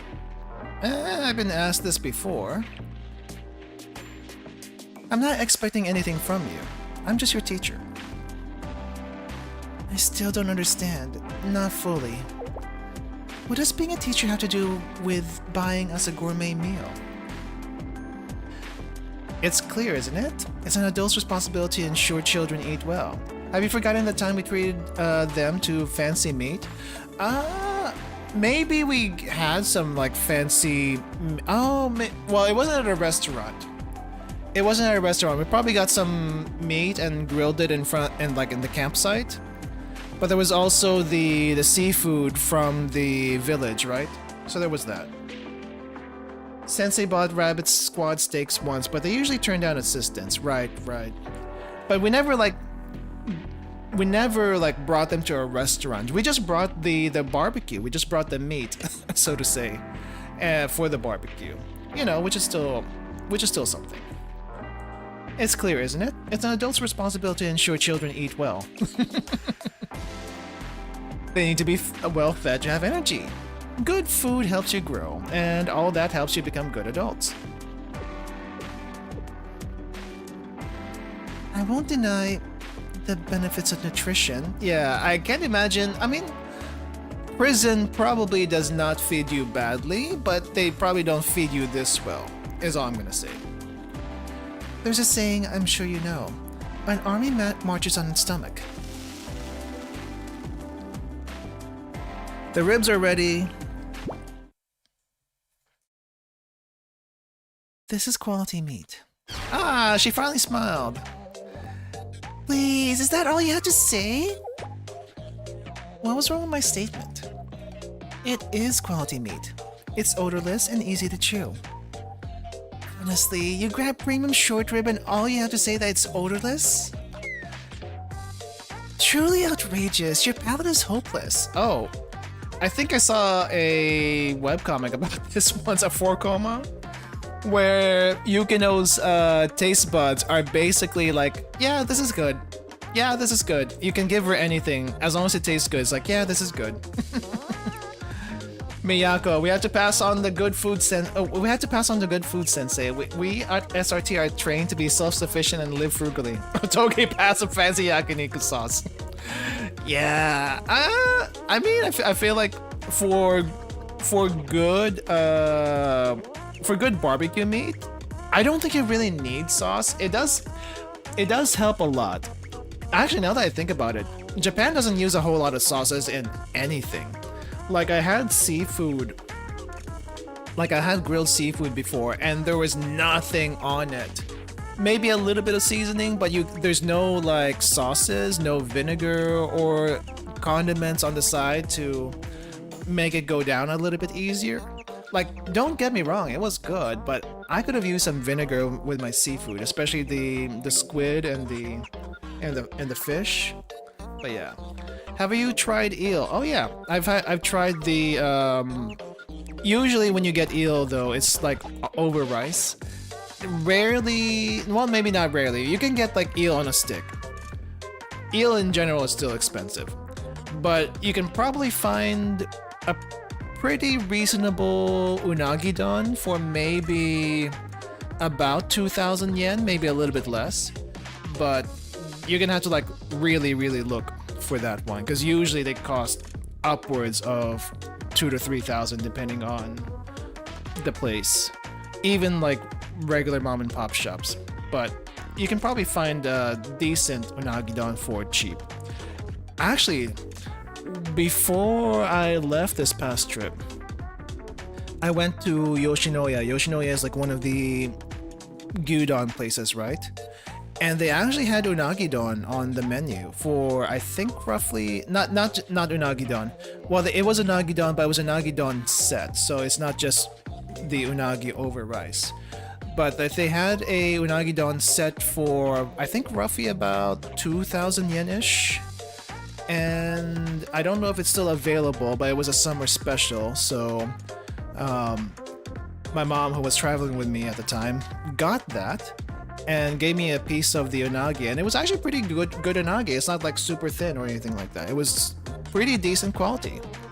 So I guess if it's available at Yoshinoya, if you find a Yoshinoya, grab it there. Otherwise, it's gonna be much more expensive elsewhere. I don't know if the higher price means it's like gonna be a thicker cut or what have you, but yeah, I feel like whenever I eat eel though, it's not like super meaty or thick. It's just, you know, good. But what does the increase in price mean? I have no idea. I absolutely have no idea. Truly outrageous. Your palate is hopeless. Sensei, don't give Yukino anything expensive. I'm sure she'd love a piece of fried brisket just as much. Or a chicken nugget. Fried brisket? No. Who fries their brisket? I've never heard of that. Don't do that. Kurumi, let's be nice. I thought she was tough because she lived off of combat rations back in the day, but maybe she just has no sense of taste. I may not be a gourmand, but I can't let that statement slide. I know how to taste things. Most students don't know this, but SRT standard canned foods, SRT standard canned seafood has a flavor that matures and deepens over time. It can be thoroughly enjoyed even after the expiration date. Well, I guess it's still okay past the expiration date as long as it doesn't smell funky. Has a flavor that matures and deepens over time in the can? Are you sure that's not botulism? Please throw out expired food. I can't do this anymore. At this point, we should let our second in command, who at least has a functioning tongue, choose. Okay, Nico, make the next order. I'm not much of a gourmand myself, but I've been eyeing that inari miso soup for the dessert menu. On the dessert menu. Why is inari miso on the dessert menu? That shouldn't be a dessert. Stop filling up on overpriced sides. We're a yakiniku restaurant. Eyes on the prize. Yeah, the sides are... I mean, some sides are good. I would order more kimchi from the place I went to. I continued my somewhat rowdy dinner with the Fox Squad. Wow, that was a very short dinner, all things considered. Is it that cursed canned seafood that Moe likes to make into stink bombs? Probably. Are you thinking of the storming? Whatever that Finnish, Swedish, infamous canned fish is. That would make a really good stink bomb. Supposedly it also tastes good, but I don't know. I've never seen it. I've never been around it myself. But you're supposed to open those things outside, not inside, unless you want your place to stink forever. I wonder what Inari sushi tastes like since she liked it so much. Inari sushi, and for anyone who's had it before, correct me if I'm getting this wrong. But basically, all it is fried tofu skin opened up and the sushi rice inside. That's it. That's it. That's all Inari sushi is. It's like really simple. It's really light, I guess, comparatively. But the main thing is the tofu skin and the vinegared rice. That's really it.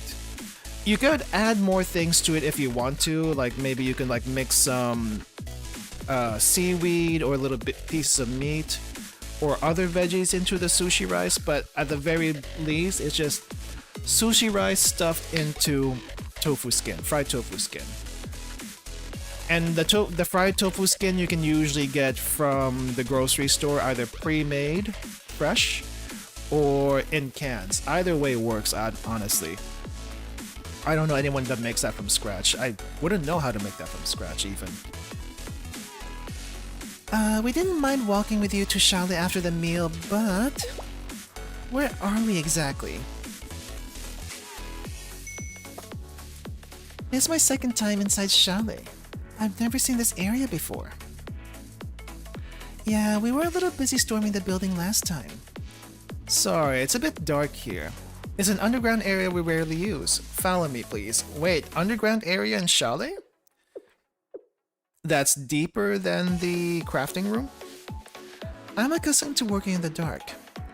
That said, that was a lot of stairs. Just how deep is Chalet's basement? I'm not sure, I never checked. Until now? Since it can store a tank, it's at least 3 floors deep, I guess? You manage this building and don't even know its capacity? Maybe I should have studied the layout more thoroughly during our last infiltration. Interesting. So we can have a tank down here and Sensei never used it. Or I suppose Sensei's just too busy to look into those things. Possibly. You know, I've read about this place. I think it was online.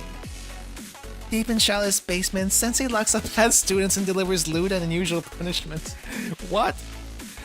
Delivers loot and unusual punishments? Wait, are you sure that's not a dojin? I'm pretty sure that's a dojin. Actually, I haven't seen that one. Who are you talking about? What are you talking about? That never happened. That never happened. Understood. If we need to interrogate a hostage, this place will be perfect. It has solid security and will be impossible to escape. And better yet, the soundproofing is perfect. No one can hear them. Probably used to park the Crusader-chan when swimsuit Hifumi comes around. Oh yeah, now that I think about it. Don't you think that rumor's a bit much? And lewd punishments of all things. There may be some truth to it. I heard a suspicious account from a Gehenna student once. Oh no, from Gehenna? Who? Okay, who's slandering people? Who's slandering us from Gehenna? She said there are ropes, handcuffs, and mysterious nurse outfits in Sensei's personal storage. Okay, who said that? Because we need to talk to them. But you're probably not wrong about the ropes, handcuffs, and nurse outfits. Is it Akko? I haven't done Akko's Momo talk yet, so I need to do that eventually. Could it be true? It's possibly true. You know what I'm actually surprised about right now? Is that I think since since Act 2 started, or at least since this started, the lewd comments, the references to lewd things is starting to become maybe a little bit more not prominent, but it's mentioned a little bit more than it was before. Which is kind of funny. I just find it funny. If that rumor is true, then there's a bigger issue that we must address. A bigger issue? What would that be? There is a risk of Sensei learning about Fox 3's special padding. Fox 3? Which one's Fox 3? Of course, it seems that Sensei hasn't noticed yet. I suggest we make a quick retreat to maintain Fox 3's honor. What are you talking about? What does Sensei's being a pervert have to do with my undergarments? Oh, do you pad your bra? I guess you pad your bra, huh? Kronos has been working extra hours? Ah, jeez. Where are the rumors coming from? I guess it's coming from them. Welcome, Brocklet. Huh? So you're not denying it? You're wearing something special under there. Fox 3, Fox 4, stand down. We received an incredible amount of help from Sensei. No matter what the demand of us deep inside the eerie basement, we will not refuse and retreat while we owe them a debt. So Yukino, from what you're saying, if Sensei asked for lewd services, you would do it because of the debt. Okay, I mean, I guess that makes good doujin material, but please, don't spread the rumors even more. Compared to that, Kurumi's inserts are of little importance. Excuse me, Yukino! Is there a problem? It was getting a little loud back there. Oh, I guess you didn't hear any of that. It's nothing. We were all just so excited to be out and about again. Well, if that's the case... We've arrived! I guess, Sensei didn't hear any of that. Wow! Alright. Oh, hey, it's the board! It's that freaking board that we have to, like, grab so many things for. I just completed the last one, and, like, nah, I need to clear out the rest of this first. This place is... It's Fox Squad's new headquarters! I'm sorry it's a little messy. I was in a rush. It's a sprawling underground facility. I never could have imagined all this was just sitting here in Charlotte's basement. It even has blast-proof walls and a secure intranet. With this facility, we could pull off missions on par with ones we completed at SRT Academy. Sensei, just where are we? It's a decommissioned server room. The General Student Council President told me. Ah, okay. So I don't think Sensei made the board. I guess this was the GSC president from before. Really? The GSC president... Well, maybe the GSC president didn't make this. What did they do here? You need to farm a Togi. You need it well leveled for the crab raid. I'll probably get her to 4-star at least, because I don't see myself being able to get her to 5-star. But 4-star I can do. She's a 3-star already. Most students on student rep duty don't know about it, so feel free to regroup and relax here. Most, so who does know about it? I see. The General Student Council President was very considerate. And they got their gear back. Nice. Setting up a secure base in Charlotte's basement, also we can track the anomalies across Kivotos. I agree that it's best for us to stay inside the Charlotte building. Down here we can receive your support without being noticed by other students, but I feel uneasy about us operating at your place of work. We are liable to get in your way as we work on our mission. It's not just your mission. What do you mean? SRT is a special group that resolves problems in Kivotos, right? So this mission is for everyone in Kivotos.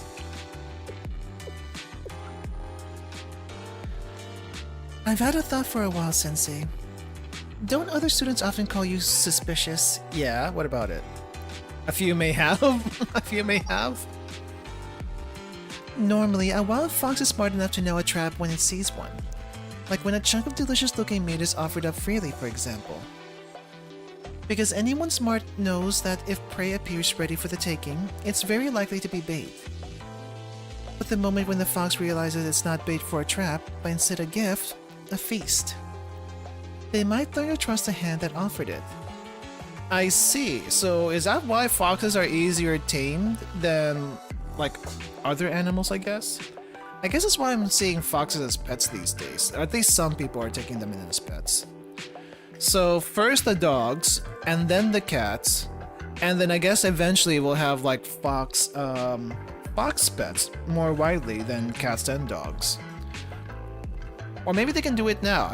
Though I'm a little bit worried about foxes though being as pets, because they do have sharp teeth. They do have sharp teeth. Not that your dogs and cats don't, but you know, they're a little bit more wild than those guys. After the event ends, Otogi will be added to Expert Permit Shop when monthly reset happens. Okay, maybe I guess I'll farm that a little bit more then. Alright, So, do you find me suspicious? No. On behalf of Fox Squad, I once more must thank you for your generous support. You're too much, Yukino. You don't have to be so formal all the time. It's important to express your honest gratitude, right? Sure. I'm just fired up about going on a mission again. Right, then let's start planning and gathering evidence according to the General Student Council's orders. Are you going to give the mission a name? I overlooked that. We've been simplifying things so much lately. Since we're celebrating the return of the Fox Squad and congratulating ourselves, how about Mission Konkon? Oh, that's terrible. What are we, kids? Well, as Rabbit Squad did do a mission, mission carrot at some point, so maybe.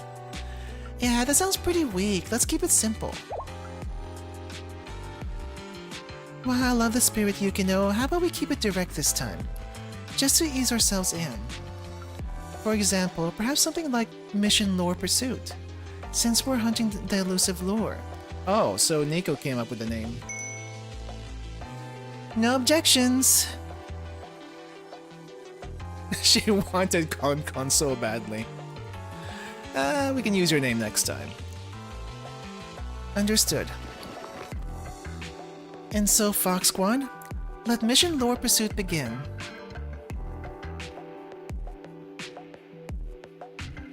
Next time Fox Squad event gets a rerun, it won't have a Toge lefts. I don't think it's gonna get a rerun, is it? Because it's just basically an exchange, right? Though, I guess we gotta get Yukino eventually, so I wonder when Yukino is gonna be available. Log, it is 10:30 Kivoto Standard Time.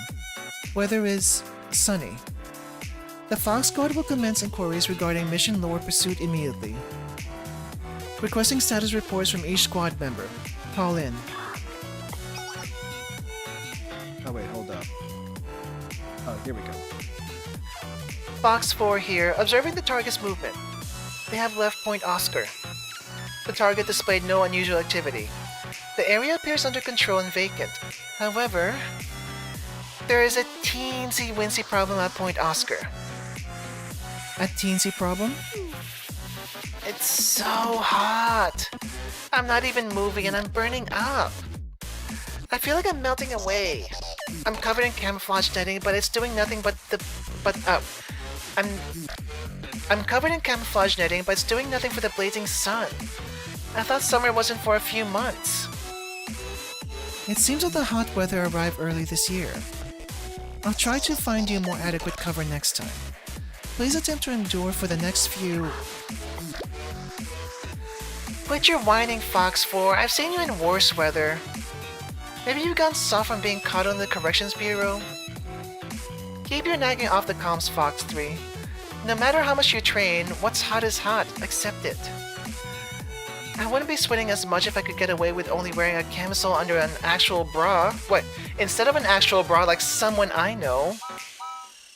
I'm adequately covered. Adequately covered. Okay, so who wears a bra?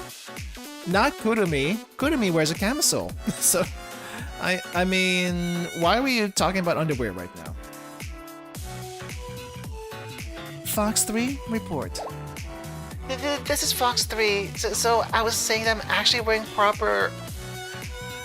Fox 3, practice non-reactivity. Fox 4 was making a joke.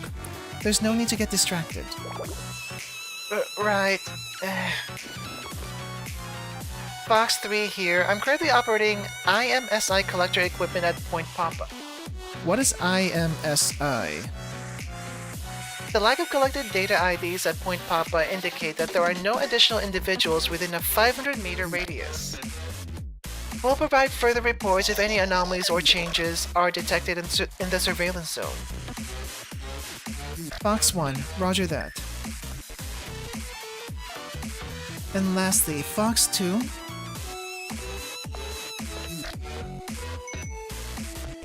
Yes, I'm all ready too. Why is she not in gear? have plenty of supplies and my camouflage is perfect, so... I'll gather information according to procedure when the target arrives. Great. Then, now... Seems like things are getting serious, so what's the plan? Sensei. I believe I told you earlier that you don't need to directly supervise. I will provide you with an official debriefing after the mission. Is there a reason you're calling in? This is the Fox Squad's first joint mission with Shale. I wanted to personally see you work. I understand. Then here's a quick rundown of our current status, as well as our next steps. Mission Mission Lore Pursuit's first objective is to uncover the truth behind the multiple incidents alleged to have happened here, near Shiro Inagi Station. Uncover the truth? Yes, since last month, around when the General Student Council President returned, multiple students have lost consciousness in this area. Foxes have the most normal uniforms? I think...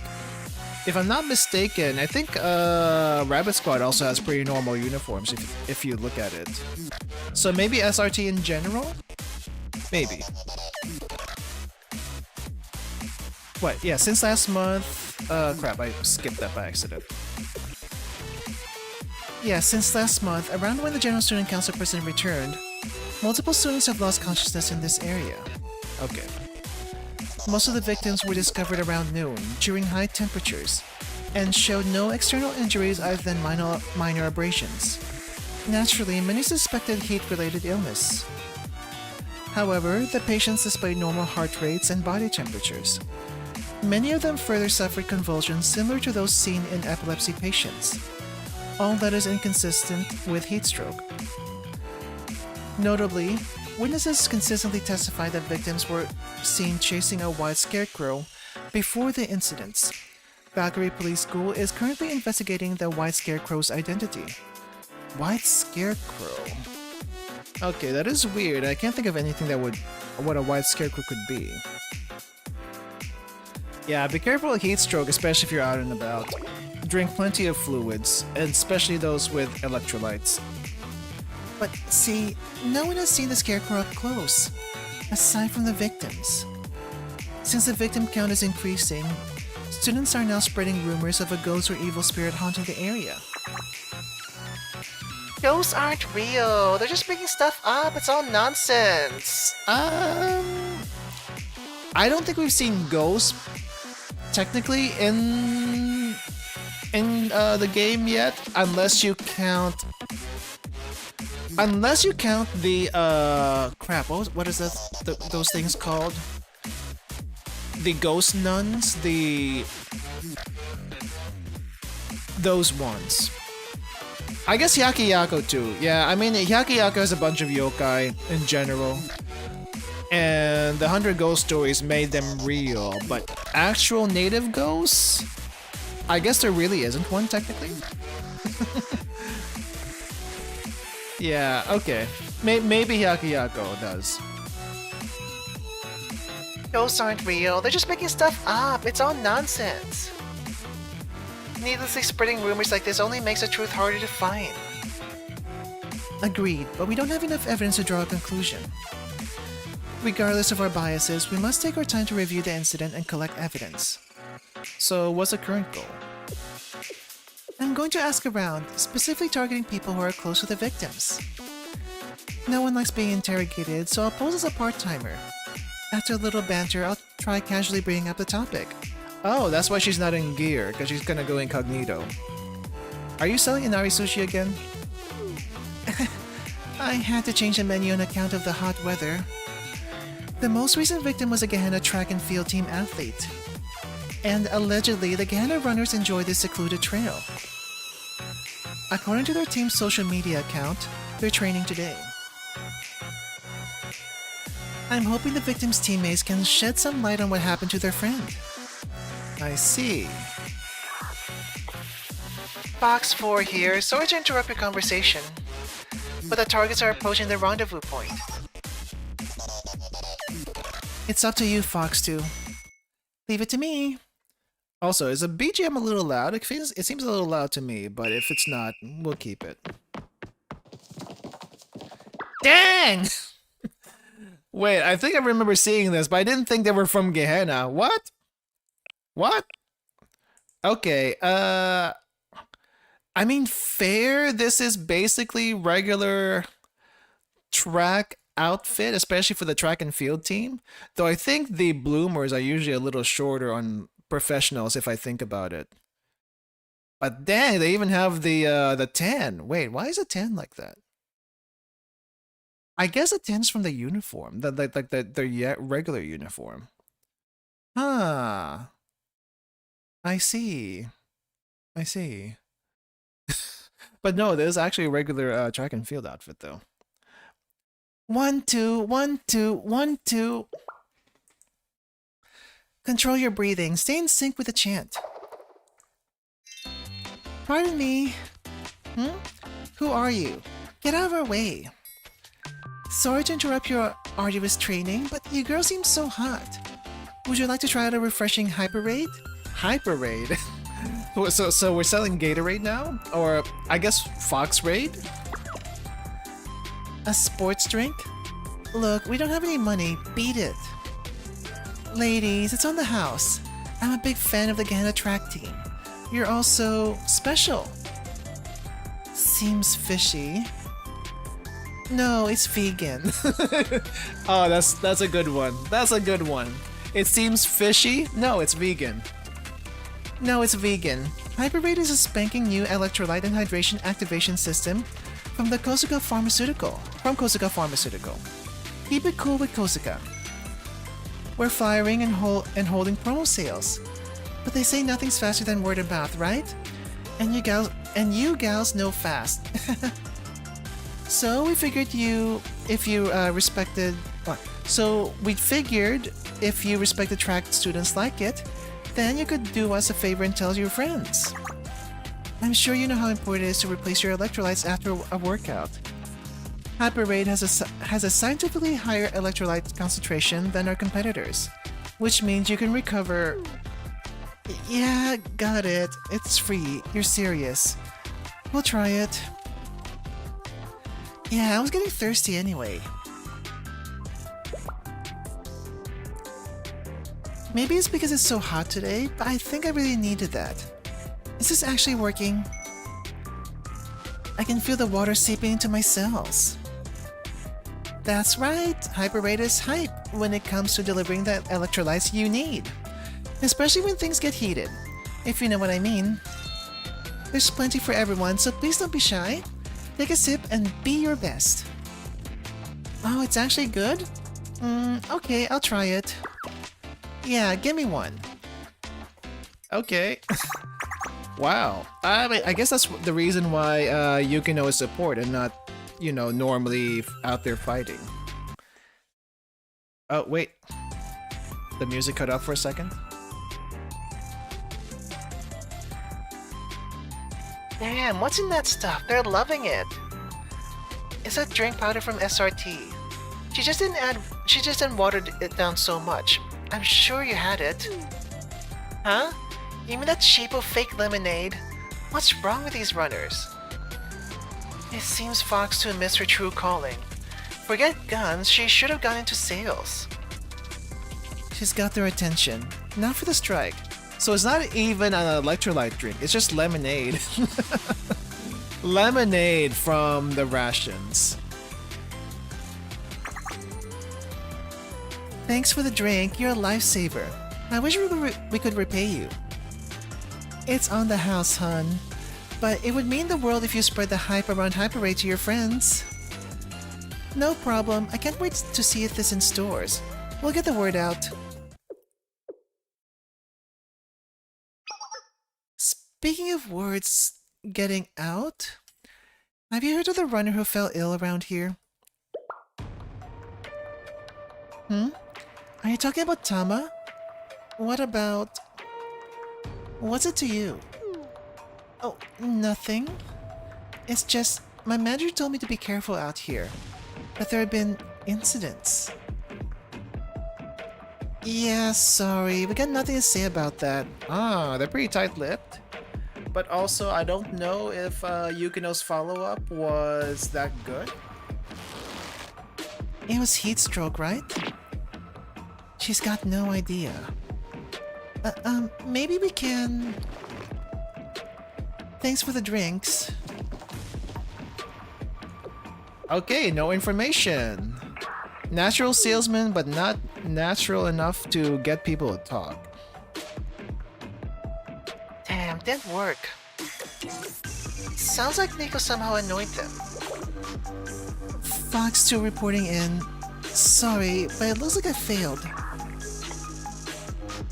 It's fine. We never thought this would be easy. Fox 2, hold. Someone's headed your way.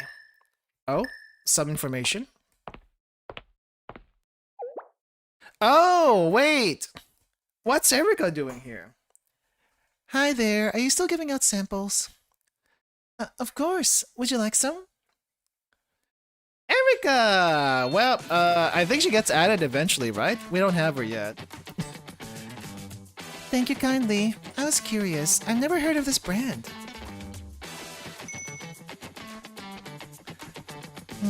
Zippy and unique. I'll tell Kirara about this. You seem so nice. Do you go to school around here? Thank you. I study, but not close by. It's a very secluded academy. It's called Private Hyacinth. I don't think that's an actual name for an actual academy in the game. Every new chapter you view adds a few more messages in the new Twitter thingy. I was hoping they would actually do that. Something tells me that Tomoe would have gotten the information out of them. Private Hyacinth Academy? That rings a bell. Does it? But I was watching. Don't let the track girls get to you.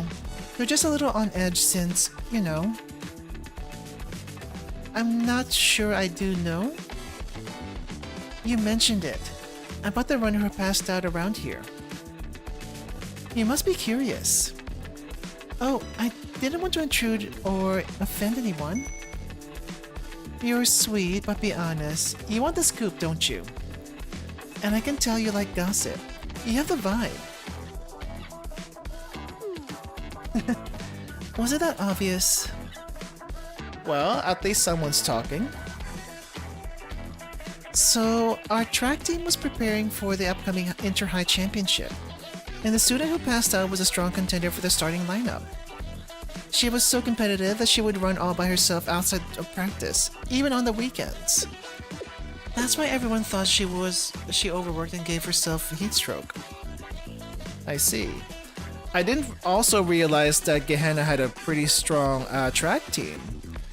Because they showed up at the Halo Festival, but I don't think they did.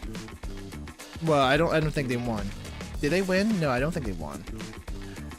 But it turns out that's not what happened. Yeah, people are already posting about it, but there was nothing wrong with her. The medical emergency club confirmed it. So people said that one of the club members cursed or attacked her out of jealousy. All because they wanted her spot in the starting lineup.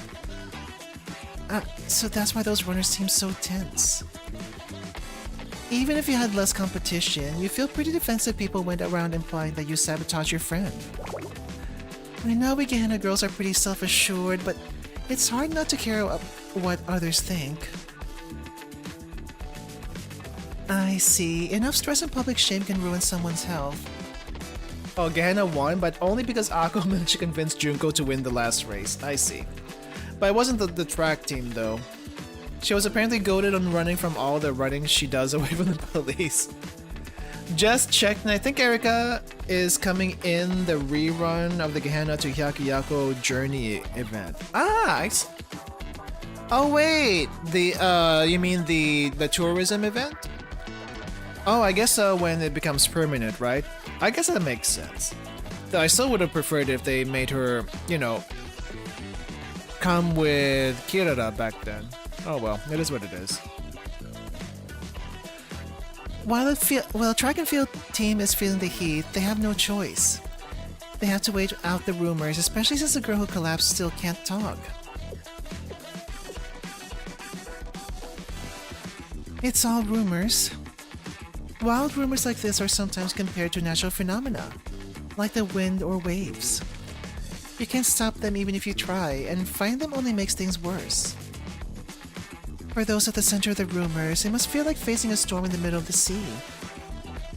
I suppose surrendering yourself to the waves and letting fate take over may feel like the only way to survive.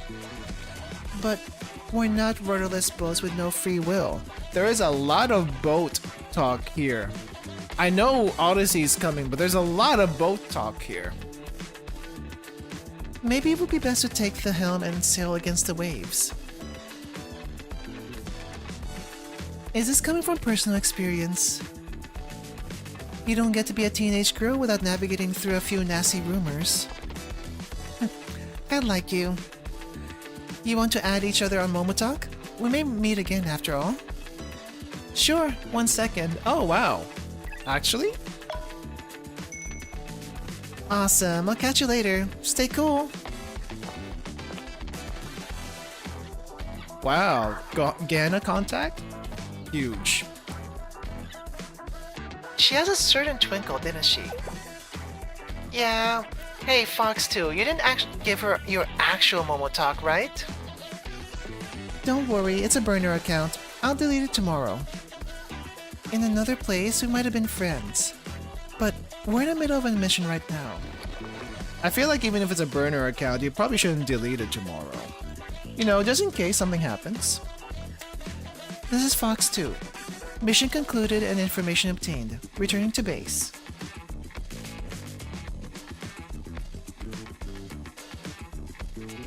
Yeah, Gehenna and Odyssey being huge soon is gonna be interesting. Truth and lies. Oh, she's got her gear back. I'm back. Great, I tidied up the equipment and re-racked everything. Fox Squad reporting in. Good work, everyone. Must have been tough out in the heat. Not at all. Thank you for watching over us, Sensei. Cannot wait for One Piece Makoto. Makoto swimsuit alt. Yeah, everyone in their swimsuit is gonna be nice. Let's see. Oh yeah, where were we? Since we'll all return, let's organize our data right away. Wait. Is a break too much to ask for? I'm soaked in sweat and I feel gross. Can I at least hit the shower? Well, the shower. Is the shower being occupied right now? You might run into Rabbit Squad. Is that gonna be okay? Sorry, but you might have to wait a little longer. The lounge is occupied. The student reps are still wandering around. Oh, okay. So there's people other than Rabbit Squad. Fine. I can avoid the lounge. But what about the shower room? No, you can't let your guard down there either. It's still a public space and you could be spotted. I almost ran into squad leader Tsukiyuki a few days ago. Almost did run into Rabbit Squad. So they're not meant to be known to be out and about. I get it. Miyako? Why was she here? You know, I didn't ask her, but if I didn't turn around immediately, she should have recognized me in a second. Sensei, what's going on here? Why is the Rabbit Squad using showers? Because he offered. Because Sensei offered the shower? It's also not just Rabbit Squad using the showers, apparently. It's everyone. Oh, are you making them? Is it blackmail for pervert reasons? It's a misunderstanding. They're here because, It seems that Sensei grants them some amenities because Kosagi Park, where the Rabbit Squad is currently stationed, lacks basic infrastructure. Is that so? Food hygiene is directly linked to a squad's combat capabilities. Squad leader Tsukiyuki made a logical decision. He's using her resources well. You don't need to be so concerned, Kurumi. Miyako is a level-headed and strong-willed. She wouldn't easily cave into threat or temptation. She wouldn't, but she did give in to temptation eventually. Yeah, that tracks. Maybe I was worrying too much. Sorry, Sensei. Please forget what I said earlier about you being a pervert. By the way, just what were you imagining Sensei was doing with Rabbit down there? Shut up. A true point woman, isn't she? Always keeping realms of possibilities in mind. Shut up! What was Sensei gonna be doing with Rabbit Squad in the showers? Well, Dojins will Dojins will save. we'll explain that. Yeah. I will follow whatever Sensei gives. So will Fox Squad eventually, apparently, according to Yukino. Let's begin reviewing the data. We had several observations on the area and one successful interview. First off, there had been 10 victims found unconscious near Shirounagi Station. Their ages vary from 15 to 30, not 13. 15 to 30, and most of them even have yet to regain consciousness. They display seizure-like convulsions. All victims were found on cloudless sunny days, under intense sunlight. They were discovered between the hours of 1000 and 1500, the hottest part of the day. Initial investigations concluded that these falls were due to exhaustion or heat stroke. However, the victims did not present with elevated heart rates or abnormal temperatures. Multiple victims allegedly witnessed a white scarecrow before the medical incidents occurred.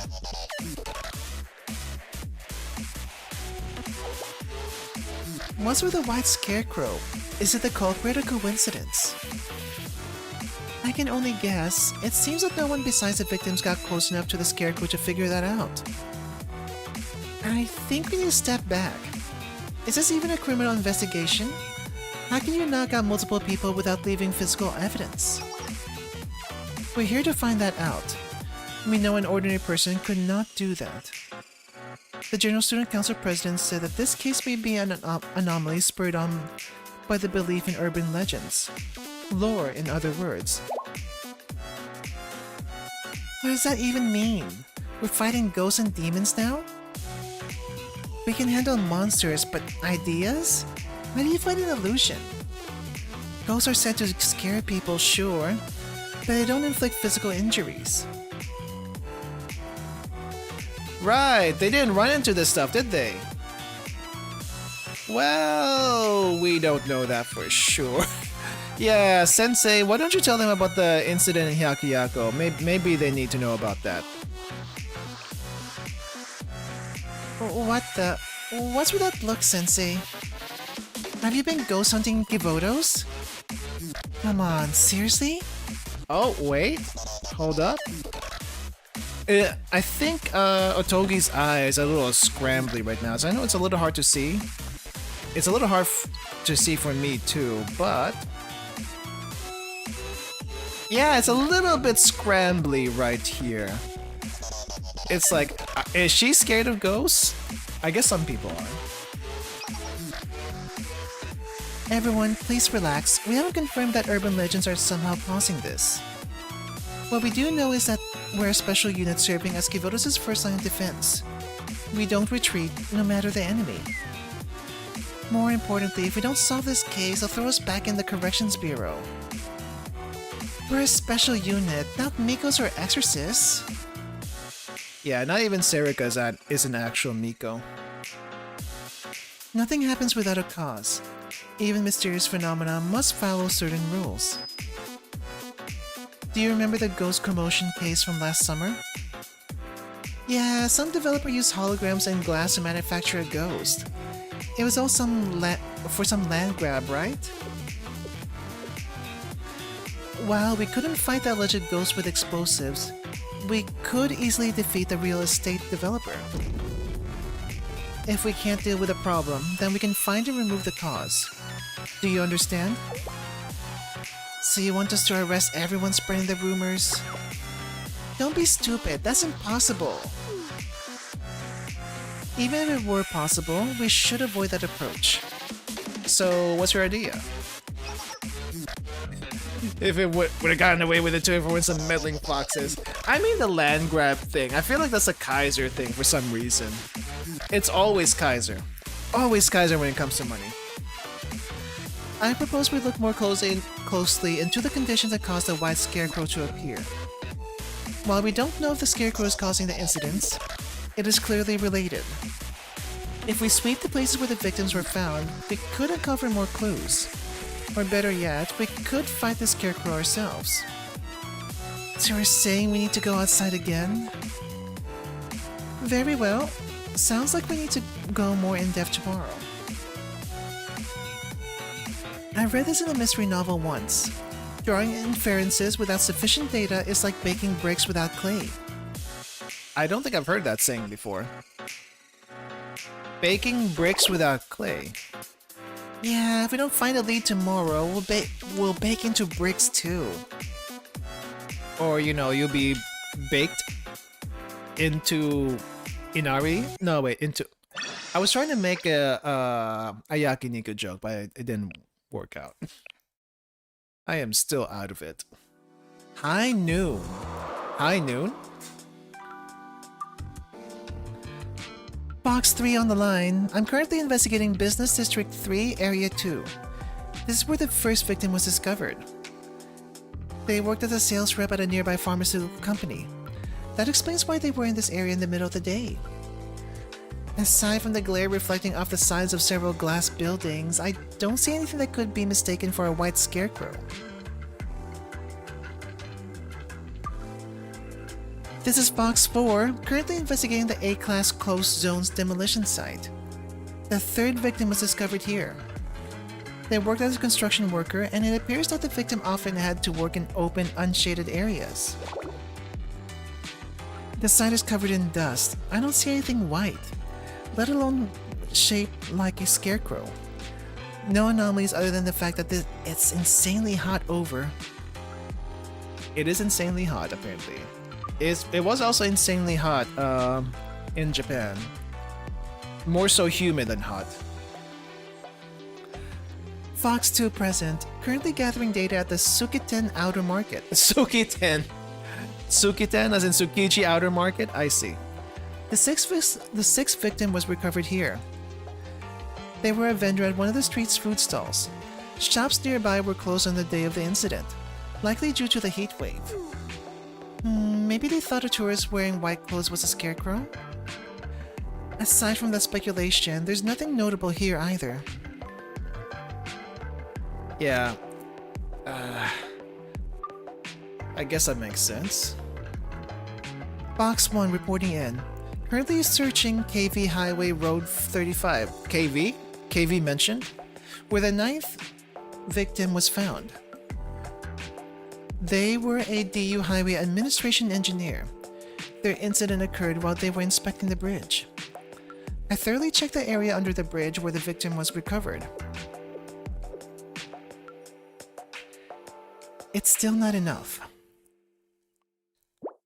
What's not enough? Are you getting tired? Do you need a drink? She probably means we don't have enough clues to pinpoint the white scarecrow. Just don't tell us we have to go over everything again. But... Hello, this is Charlie Eats. I brought cold water and energy drinks. Cold water and energy drinks. Charlie Eats should also bring some food. It's eats, not drinks. Sensei, you came all the way here to bring us refreshments? You didn't have to do that. This seems to be taking a while. Is there a problem? Nothing dire, we simply lack evidence.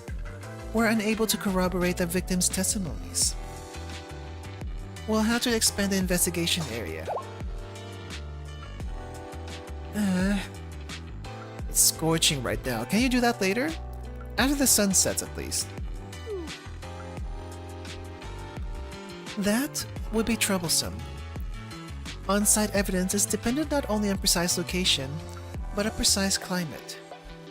The victims were all discovered in the middle of the day under intense direct sunlight. It would be pointless to work at night. Okay, that kind of makes sense. While I agree, could we possibly take into consideration the condition of the squad members? Everyone's exhausted. We've been working in the sun for days now. Very well. Team, rest and recuperate nearby. I will run the next investigation solo. Old habits die hard. Yukino, get real. Do you really think you can do you really think we can kick up our legs and relax if you do that? What kind of uncaring squad mates do you think we are? I did not intend to make you feel guilty. You're not working on a strict deadline, so why don't we take our time with this mission? But what if someone's about to get hurt? What if there's another victim? If another civilian is hurt because of my negligence? If I can't take action and responsibility quickly enough? I get where she's coming from, though. Hold it. An identified presence is incoming. They're heading from the overpass interchange. Based on the target's movement and speed, it could be a person. Someone's running across this long overpass? Is the highway administration doing maintenance? Not according to the schedule. Then could this be our white scarecrow? Let's close in. Do we get to see it? Huh? A student? Do you think she's... pardon us. Oh, no. Oh, okay. I wasn't expecting to see you here. What are you doing here? Oh, someone's here? Do you need help with something? No. I think you're the one who needs help. Pedestrian traffic is prohibited here. We recommend taking a detour for your safety. What are you doing on the overpass on a day like this? It's dangerous. What do you mean, what? Clearly, I'm... in the middle of on-road training. Ah, the rickshaw student. The rickshaw student with the very tight bodysuit and unique halo. And a face. Isn't that Hyakuyako's outfit? Wait, Sensei? Wait! Oh! It's like I was wondering, wait, why did you get your name already? Oh, that's because you introduced yourself here. Yeah, it's me, Asakusa Natsuki, from the Rickshaw Club. It's been a while. You missed a few festivals. Asakusa. Really? After the place in Tokyo? Wow. From the Rickshaw Club? Yep, I can see that. If you don't mind the bums, would you like a rickshaw ride? I've never actually done one of these rickshaw rides before. I feel it's kind of gimmicky, but I guess some people do it. I can get you anywhere in DU for way cheaper than a taxi. But rickshaws are great, but for now, I wanted to ask. Yeah, I guess originally rickshaws used to be the original taxi before taxis were a thing. But these days, they're more kind of like used as, what do you call this? Like a guided tour ride in a specific area. I think that's what they're used for now. So you're practicing pulling a rickshaw on the highway because you want to expand your network? Do you want to pull people outside the district? That's right, because I need to know how to get my customers to where they need to go. And that means getting out here and finding the fastest routes. You'll lose a customer's trust if you stick to official roads after all. Or worse, get lost. She's an actual student. Yes, she has a name. I mean, she also has a unique halo and a face, so I guess she would be an actual student. Well, sure. I always feel nervous when a taxi driver takes a sudden detour. Sometimes I worry they're just running up the fare. A taxi's not a rickshaw. Natsuki, I hate to break this to you, but rickshaws are banned on DU highways. I'm afraid you'll have to take a different route. Really? Hyakuyaku banned them too. I thought things would be different in DU, yeah? Wait, Hyakuyaku banned rickshaws? Really? I guess in general, it's because there are people on just running and pulling a cart, right? So they would be banned on regular roads unless it's foot traffic only. Regardless of the bans, you could use some common sense. How's a rickshaw supposed to merge on a highway? I'm more surprised that you're out here pulling that much. Wait. I'm more surprised that you're out here pulling that much in this heat. Even athletes couldn't survive this weather. Weren't there several of her at an event or part of Yakiyaku's story?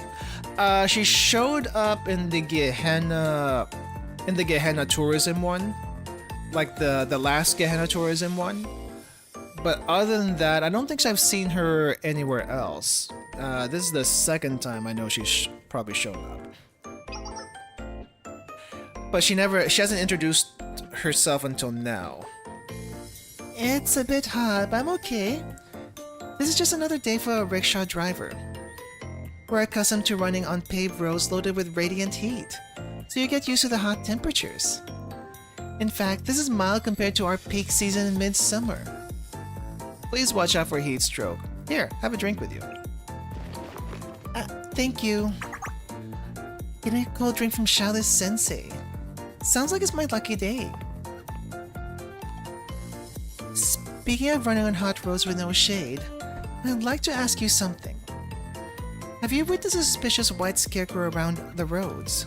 A white scarecrow, like from a field? Yes, we've heard that a white scarecrow has been spotted in the area. It makes people faint and have convulsions. Oh, are you sure you're not talking about a kune-kune? A kune-kune. I don't think I know what a kune-kune is, but I guess we're gonna find out. Yaku girls be small yet super buffed. Yeah! Welcome, Elroth, welcome. A kune-kune? It'd be pretty strange though. Kune-kune hang near rice paddies, like out in the country. I don't think one would be here. Humor me.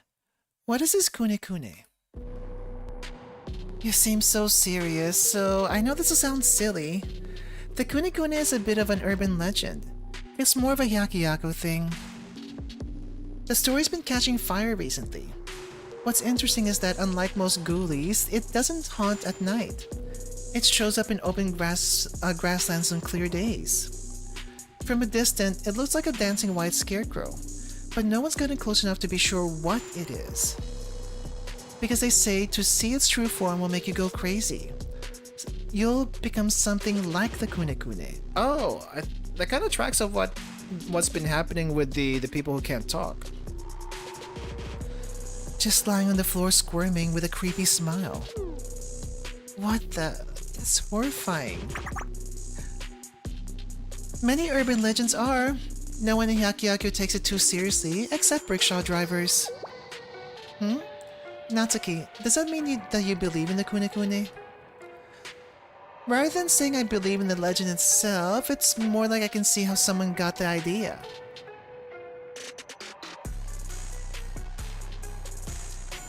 You know how the rising haze sometimes looks like squirming white smoke? How from a distance the asphalt looks squiggly on a really hot day? Yeah, if it gets like super hot, especially dry heat, then you can see like very squiggly lines. It's like, wow, this is what heat looks like. Temperatures tend to be dangerously high on days like that. You might get sick if you don't pace yourself in the rickshaw. So telling people that they should head back home if they see a squirming white scarecrow near the horizon might be surprisingly helpful advice.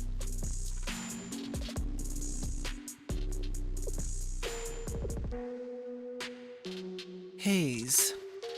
I see. It was haze. Thank you. You helped immensely.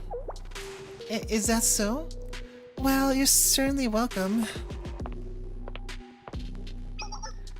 Sensei, we'll immediately return to HQ. Today's investigation is concluded. Yeah, let's head back. Thanks, Natsuki. Stay cool and take care. Yes, you too. All of you, be well. We'll probably see her again. But it's kind of random that she shows up in here instead of like a Hyakuyaku chapter. Oh, wait, hold up. Another scene with her? Those sailor girls look familiar. Maybe they took leave at the Hyakuyaku Academy once upon a time.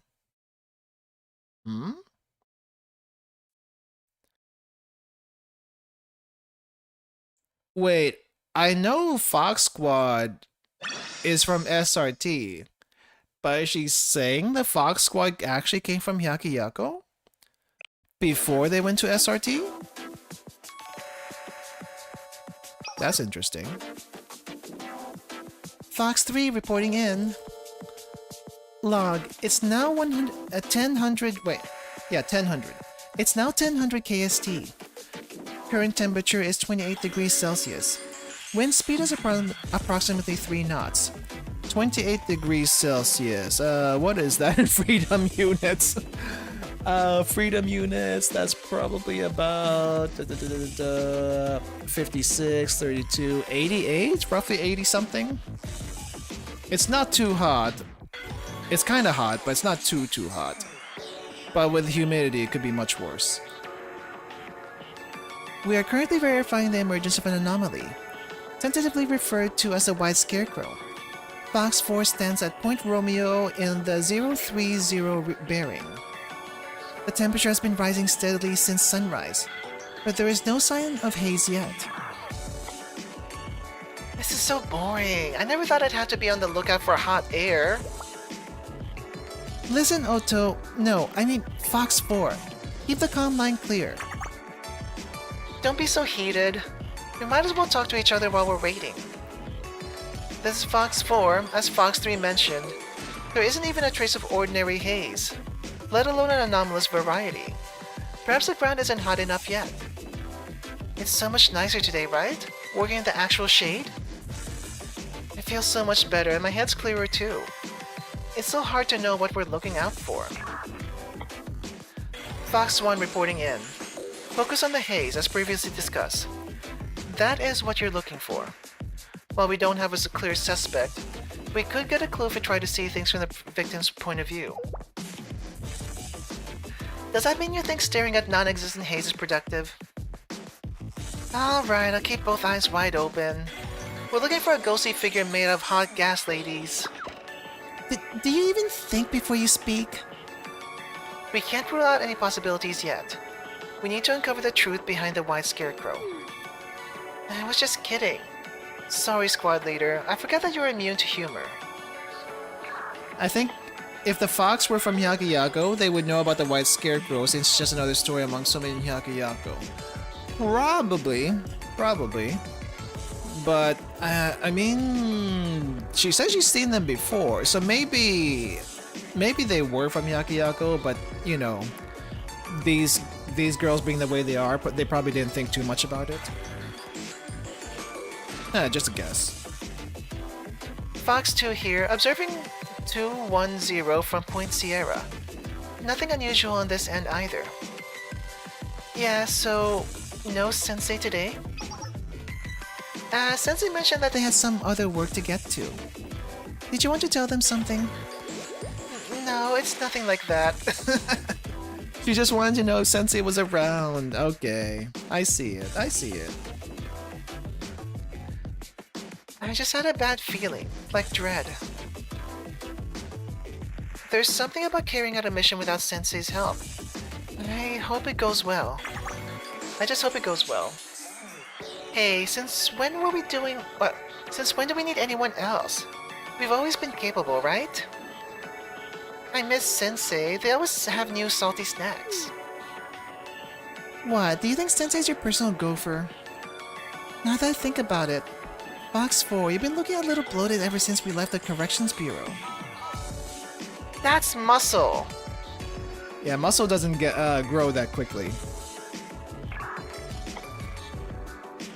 Fox 2, do you see anything suspicious? No, like I said, it's just a hunch. Don't worry about it. Your instincts are almost always right. It's hard not to be concerned. You're acting surprisingly soft and sentimental today, Fox 1. I thought you just told us not to jump to conclusions without supporting evidence. Evidence is necessary to build a case, but in the field you have to trust your intuition. You can never be too careful. Sometimes I find my instincts saving me in the heat of the moment, all without me even thinking. I see what you mean. But that's not what's bothering me. It wasn't a present danger, like a suspected enemy ambush or sniper attack. It's more of a fundamental uneasiness, as if there's a fundamental flaw in our mission, or that we might end up betraying each other. Like in our old rabbit hunt from back in the day. Fox 1, are you certain you met with a genuine General Student Council president? She was real. She was in front of me. You've all seen the photos and videos. Right face, right actions. And she was undoubtedly the General Student Council president that we all remember. Okay, so they're thinking that the GSC president is real, but definitely Yukino thought something was weird at first until the overwrite happened. And somehow the rest of Fox Squad is believing the overwrite right now. Their names will fit Hyakyako since they're all named after Rakugo stories about foxes. Oh, really? I didn't know that. I just thought they were normal names, as you know, as usual, but I didn't realize it was a Rakugo story about foxes, specifically. Huh. That could be a thing in the future, yeah. Maybe it's because we're not even sure this lower enemy we're fighting actually exists. But this mission's made me nervous since the start. If Sensei were to give us advice, their guidance might help me feel less anxious, you know? But we can't just ask Sensei to help us every day. They have an actual job.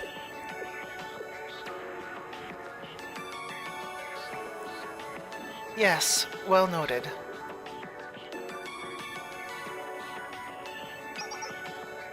Fox 4 reporting in. The temperature has reached 31 degrees Celsius. Haze has been rising off the asphalt. Do you see anything resembling a white scarecrow? Negative. Let me try focusing on the glare reflected off the window. 31 degrees, so that's getting close to 90.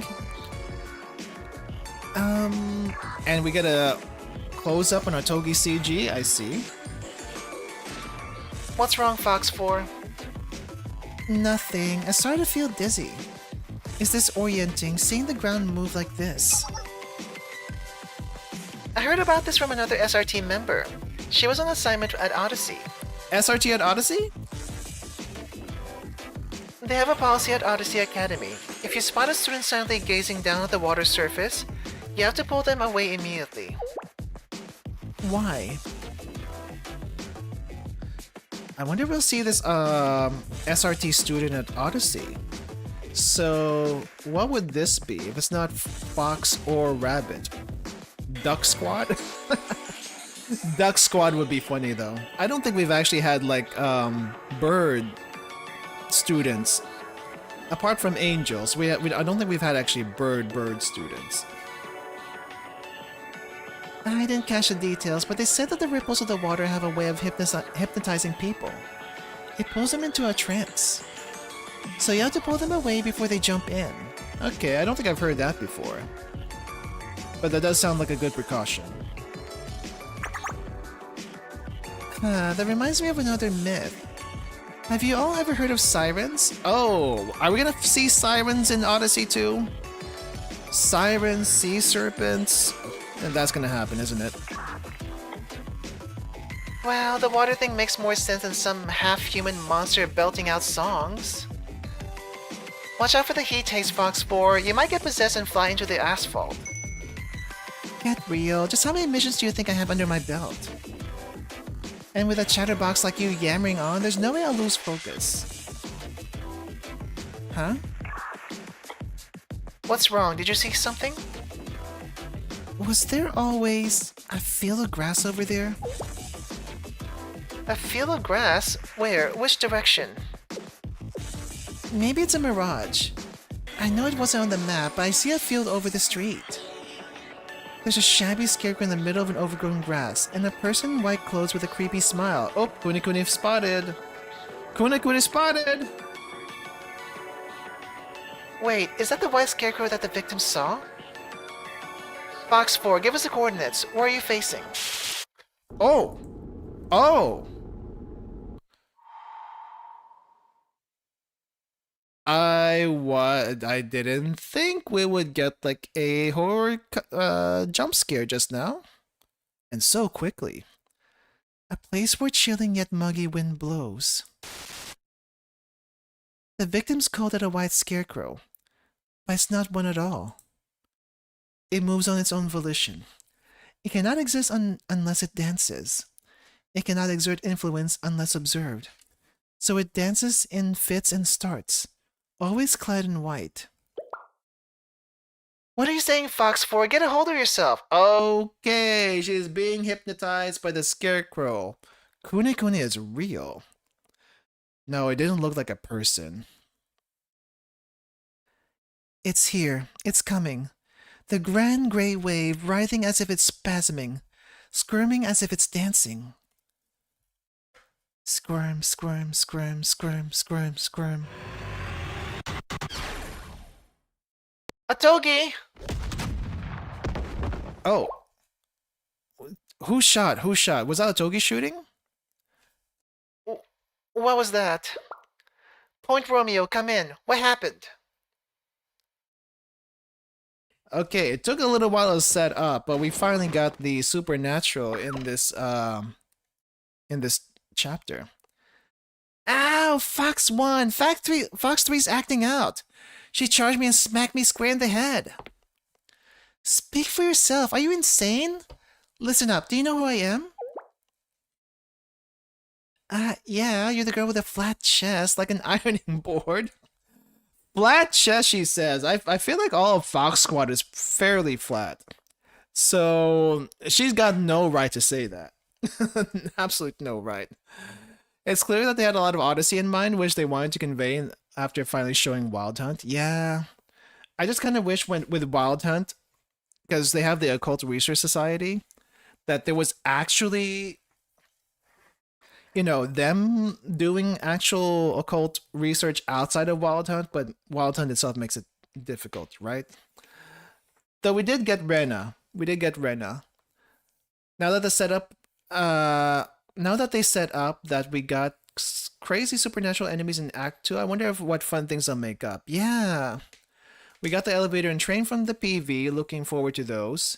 Yeah, there's also the road signs that the Valkyrie Fire Department, I guess, saw in the PV. Kind of curious what that's about. I think Orwell mentioned it briefly, but I wasn't quite sure exactly what it is. Maybe not Orwell. No, it wasn't Orwell. It was the Kivoto's. It was the KSPD. It was Valkyrie in their chapter. No, not chapter, episode. Also very funny that bad things happen the moment Sensei is just chilling in the back. Right. Right. Sensei not being there, bad things seem to happen. I don't know if Sensei being here would have changed anything, but definitely it made it more likely. For some reason it did. But yeah, everyone's flat here, so I guess it's just Kurumi patting her. How do you pat a camisole? I guess you can pat a camisole by using those silicone, maybe not silicone breasts. The like just regular paddings, like with a Velcro on them. I guess I would catch onto the camisole. But I guess it also depends on what material the camisole is. If it's like polyester, it probably wouldn't do. But if it's cotton, maybe it would. Maybe it would. I'm just familiar with the silicone stuff, but there before silicone was more mainstream, I suppose. There's the cotton pads. What to get your double A cup to like a single A cup? I don't know what that would do. I don't know, but okay. Shut it! How many fingers am I holding up? How many fingers am I holding up? 2, genius. Do I get a pass? What a relief. I thought you got knocked out like the other victims. Fox 3, status report. This is Fox 3, Fox 4 who was just observing the haze. said that she spotted the white scarecrow. I did? She didn't even know. She saw it and she didn't even know. I think what's scary about this white scarecrow thing is that as soon as it's being observed, it doesn't matter from how far away, something will happen. And since she's like on top of a building, if she like tried to walk towards it, she would like fall off the building and really hurt herself that way. That's kind of scary to think about, actually. Wow, that actually does remind me of a a webcomic that I saw recently. I mentioned it earlier, but now I really have to show it because it's related. It's definitely related to this. The signs come up in one of the Fruit Link messages. Yeah, I think it might have been that one. We'll definitely check the Fruit Link out after this because it should be interesting. Yeah, you don't remember? You were waxing poetic about some overgrown grass fields and waves. I really don't. I was watching the haze. You were talking about Odyssey. Weird. What was I hallucinating? What matters is that you're safe. Next, assess any damage. You fired a shot. Let me check. I just hope I didn't hurt someone. Huh? What's wrong? Please don't tell me you hit a civilian. No, that's not it. There are no impact marks anywhere. But I wasn't working with duds. Okay. No impact marks, and she's basically firing what is a anti-material rifle? Yeah, are you sure you know where you shot at? Because you may have just missed it, but if there's no marks whatsoever, and the shot passed into the scarecrow field, that would be that'd be concerning. It's basically another world if that's the case. What? You're telling me that a 50 caliber bullet just vanished into thin air? Maybe it really was a ghost.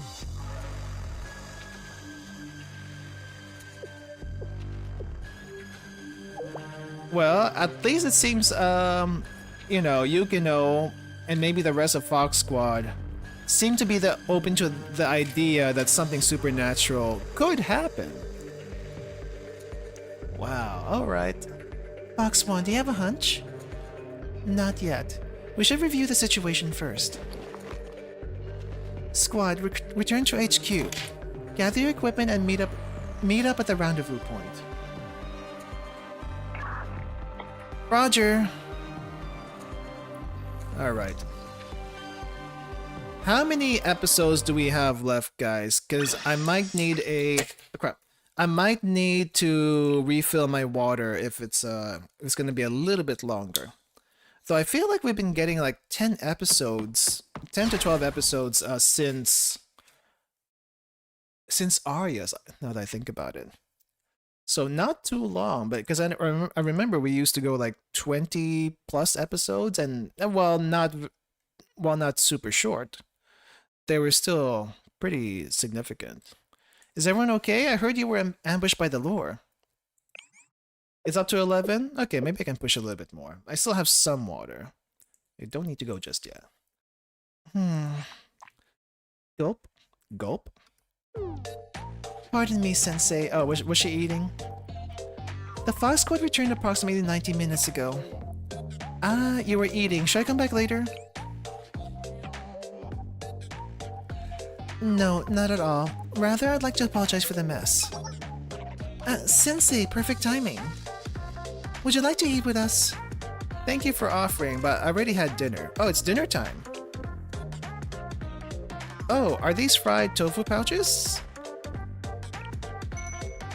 Yeah, Nico made them. By the way, we brought the deep fried tofu all on our own. We didn't raid the lounge's refrigerator. I met a tofu fryer on one of our missions. We occasionally get high quality deep fried tofu from them, and that's when I make dishes like this. Ah, I see. Even I'll admit that Nico knows her way around some tofu. The very stereotypical fox food. I don't know how that became a thing. Is this mushroom? I love the flavor seeping through the pouch. Really? I feel like I've been eating nothing but beans. You're not hazing me, are you? Stop complaining and eat. We need to exorcise that ghost that found you on that last mission. Ghost be gone, blessings come in. Akirotai-san?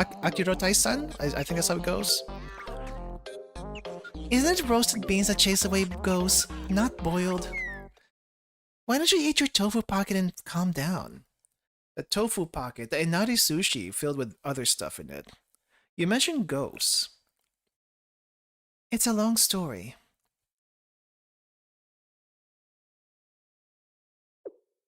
Which is why I believe that the unidentified presence that affected Fox 4 is the white scarecrow that the victims witnessed. They called it the Kune Kune. Oh wow, at 3 hours later my voice finally returns. I see, so that's how long it takes. I need to take note of that in the future. Even when Sensei's not taking them to a restaurant, Fox Squad still gets to eat better than the Rabbit Squad? Yeah, I mean, Rabbit Squad is basically eating bentos and expired bentos. I think they've been surviving on that for the longest time. Like, it's fine and all, but it kind of gets very samey. Very samey. They need to... what is it? They need to learn some preservation techniques other than like refrigerators. Salt them, pickle them. I'm pretty sure they got some stuff to do that. Even though it's like only for a little bit. But, you know, maybe they haven't tried to do that yet. Are you okay? Do you feel well? Yeah, I'm good. I had a physical when I got back. They said I was fine. If anything, the back of my head hurts even more from Kurumi's slap. I think there may be a bump. How could you be so ungrateful? He would have been doomed if I hadn't stepped in. Look, I'm thankful that I didn't end up a victim. But you were still affected. You blacked out a huge chunk of what happened. Still, like seeing the field of what the Kune Kune looked like. Your body cam was active. We can play it back. But did the body cam show the Kune Kune? I guess not, because it went through the scope. But I guess it kind of showed what she was going on about. Maybe it's a mirage. I didn't know it wasn't on the map, but I see a field over there on the street. There's a shabby scarecrow in the middle of overgrown grass, and a person in white clothes with a creepy smile. Is this really my voice? I hate listening to myself. Yeah, I hate listening to myself too. I probably should actually look at the VODs, but I hate listening to myself. It's weird if you listen to yourself. It's like, wait, is that me? I guess it's me, but also, is this what I sound like? That's not what I thought I sound like. Yes, this is you. Get over it. You mentioned a field, but we all know there's no greenery near Shiro Unagi Station. Or maybe it was a mirage? You know, like how people see bodies of water in the distance that aren't there. No, those only happen on flat, vacant land, like in Abydos. The haze makes people think they see water. Point Romeo is in Business District 3. Since the view is broken up by buildings, she shouldn't have experienced any weird optical illusions. Hazel reveals new otherworldly places. I think it's clear that we're dealing with something beyond a simple explanation. This is true lore. You can't keep going in so brazenly. Yukino, let's surely handle this and you... We are special forces. It is our responsibility to know when to retreat from an unwinnable fight. And this is not the time. Rabbits may behave otherwise, but foxes exercise curiosity as well as caution. It goes against my nature to ignore a new clue. A new clue. Sensei, please take a look at this. This is the bullet casing that was ejected when Fox 4 pulled the trigger yesterday. Clearly, she fired a round. The bullet flew towards the target, but we could not find any bullet traces on the ground. It's likely disappeared with the illusion. 50 caliber bullets, especially those shot with an anti-material sniper rifle, distribute a tremendous amount of physical energy. What I mean to say is, if the bullet hit the target and vanished with it, then it is not an illusion. It has a physical form, and therefore we can defeat it. Okay, so if it was an illusion and the bullet went through, you would expect at least a very small crater on the ground somewhere. That didn't happen. It hit the Kune wherever the heck it was, and I guess the Kune got hit by the bullet and disappeared with it. Though still, it should have had like an exit wound of some sort, right? But I guess if the field was real, along with the Kune, the exit wound might have been at the field itself, and so I guess it would have disappeared into the field. That's the only thing that can make sense to me at the moment. But it's nice to know that Yukino is open to all possibilities. And not like, this doesn't make any sense, this shouldn't be happening. But this is Kivotos, and weird things can happen in Kivotos, so may as well look into it. Yeah. Before you escalate this mission to another unit, I request one more reconnaissance mission for the Fox Squad. Who would we even call for this? Himari? Okay, just one more, and I'll be tagging along this time, since I wasn't there last time, and stuff happened. Thank you for your accommodation. That's more like it. She's got a point. If they're corporeal, then we can shoot them, explode them, and take them down. This is getting a bit too familiar.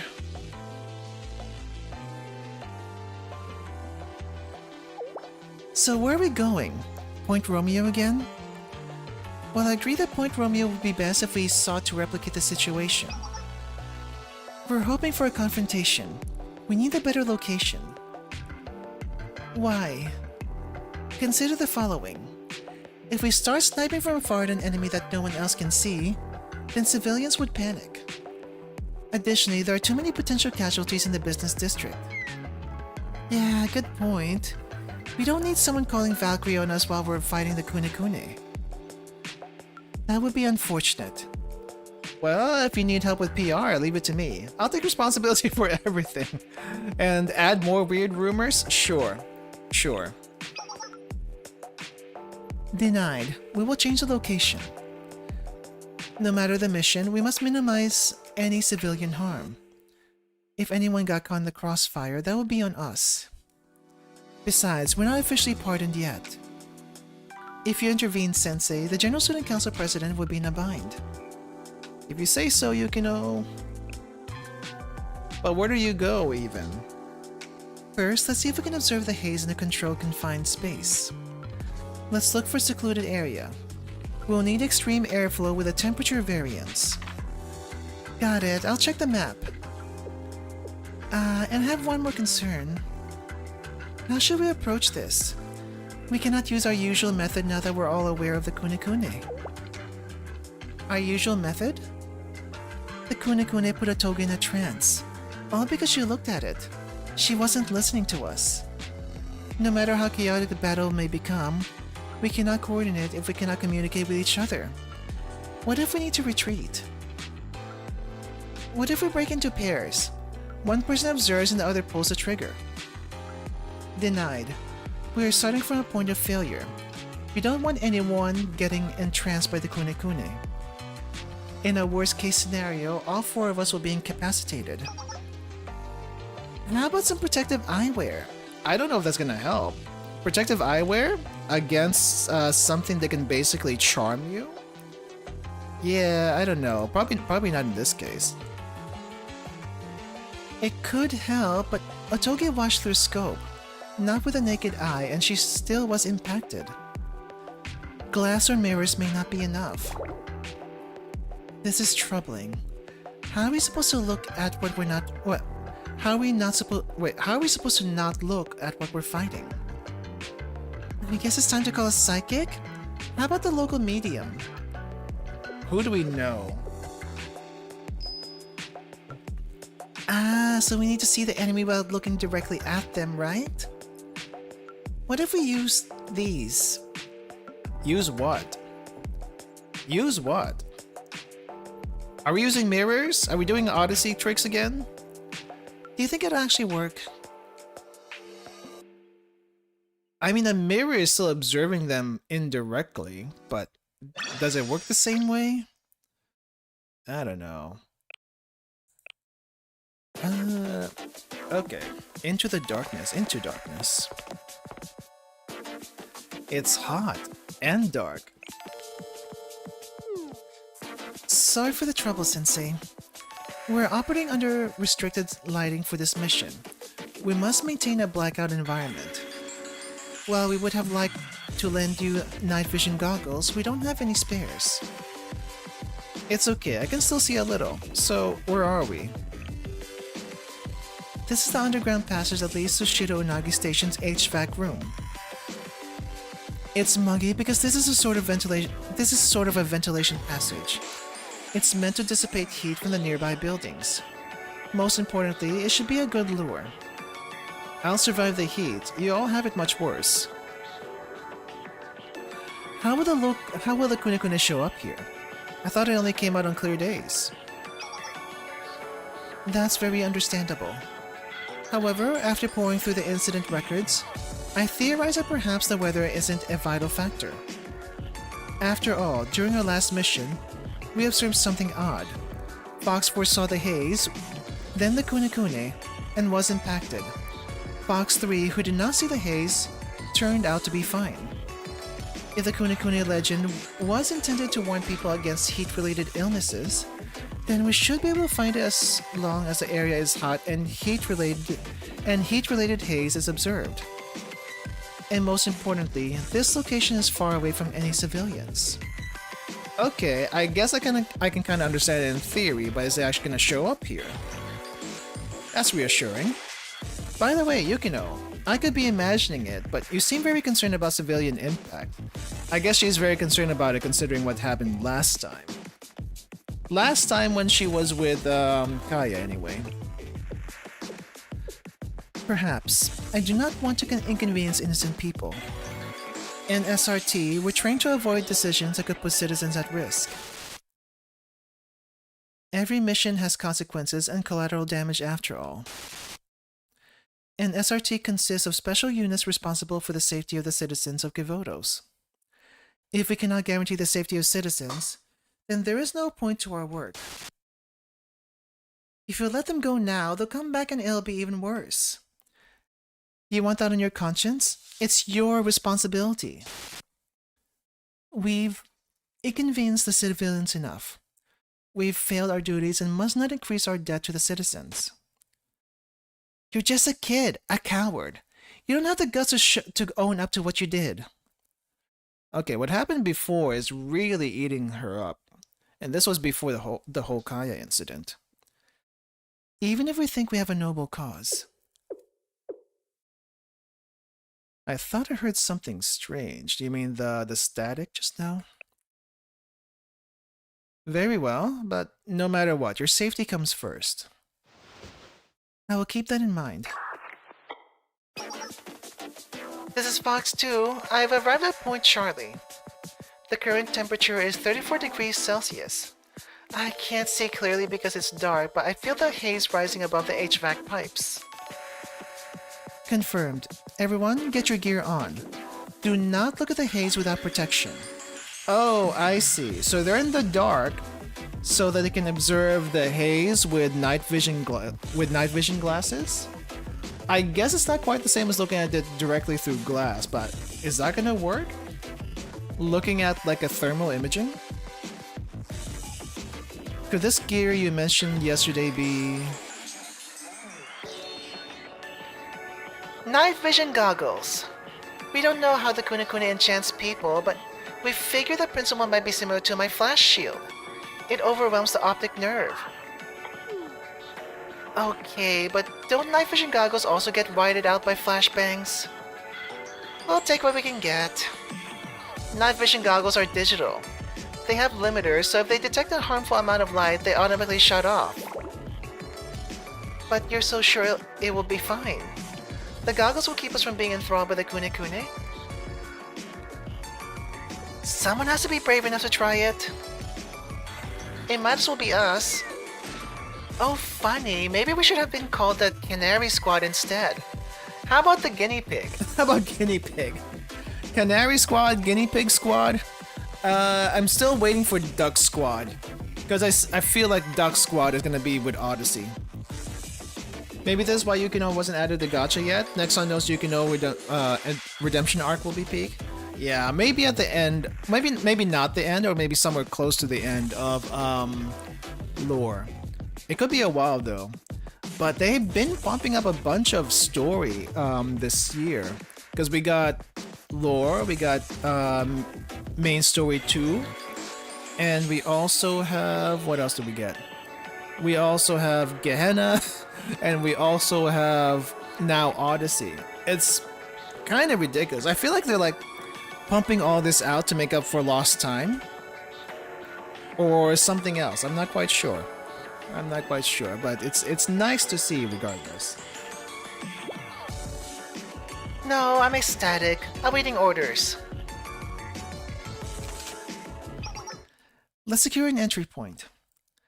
Fox 4 requesting target coordinates. Got it, right away.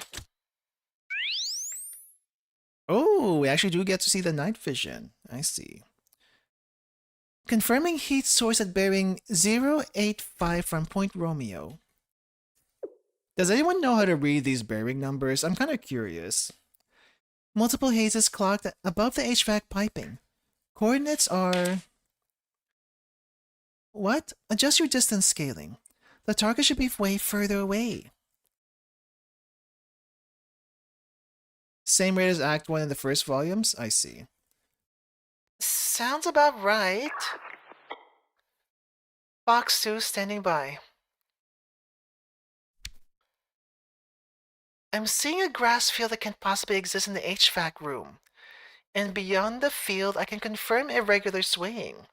Oh, okay. So she can observe it normally now, and she's not charmed by it, enthralled by it. Oh, dang, that's spooky, even through that night vision. And the appearance of the white scarecrow. So what's causing this to come up? I wonder if it's because people have started making rumors about this, that it's starting to show up. Because I don't think they're gonna like just show up randomly. Fox 4, do you read? Are you coherent? Do you know who I am? Don't scream like that. Of course I know you, brat. Brat? Excuse me, I am not... Fox 1, she's lost it. Mission failed. It appears that Fox 4 is her usual self. She has located the target. Night vision, everyone. Switch to IR mode and check the focus. Alright, everyone's going green. Now that's funny. From now on, the foxes own the night. Oh! We actually get to use them here? I haven't actually used... Well, I've used Nico in the Total Assault, but I haven't used Kurumi yet. Or Togi. Do we get to see these guys? Ah, they're coming from there. Wait, why do these Kuni look like those angels from that other thing? Okay, let's immune! Of course they're immune! Just like those things! Oh, come on. Oh, come on. I'm getting a little PTSD from what we had to deal before. I guess we can't just, you know, take care of them normally. Okay, how does this work? Ooh, ow, blinded. Oh, blinded. Nice. Scared of ghosts? Well, they don't seem to be attacking us. Is the funny thing. Oh, wait. Oh, we can do this. Oh, now we can hurt them. Oh, we gotta use a night vision to hurt. Oh, that's interesting. They're not hurting us though, which is not what I expected. So we're basically just attacking them, but nothing else is happening. Okay, Nico, I think you're gonna have to buff Otogi. Because she's the only one doing actual damage around here.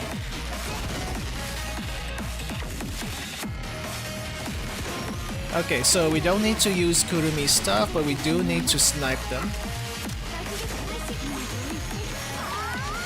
Kurumi's status? Oh, I guess she's getting, what is that purple status? Although they did hit her with a confusion effect. Okay. Wait, I'm gonna watch for it so I can actually check it. Okay, hold up. Can we read it? No, you can't read it. I wish I could actually see what the status actually is. The one thing about Blue Archive I kind of wish they did is actually explain what these little things are. Oh, she's getting pulled in. She's getting pulled in? Confusion?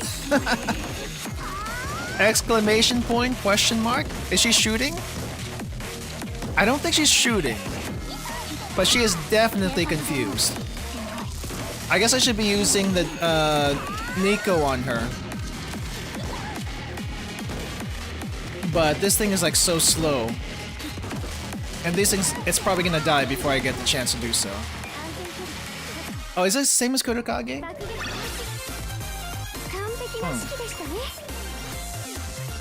If the EX bar was a little faster, I could probably have done something about it, but I think the status effect would have been applied again, like really quickly if I used it.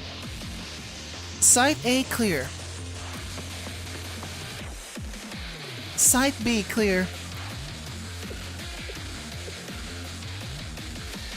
Final target is confirmed neutralized. The so-called grass field has disappeared. Roger. Mission complete. Lifting blackout measures immediately. Huh. But where did they come from? Is everyone okay?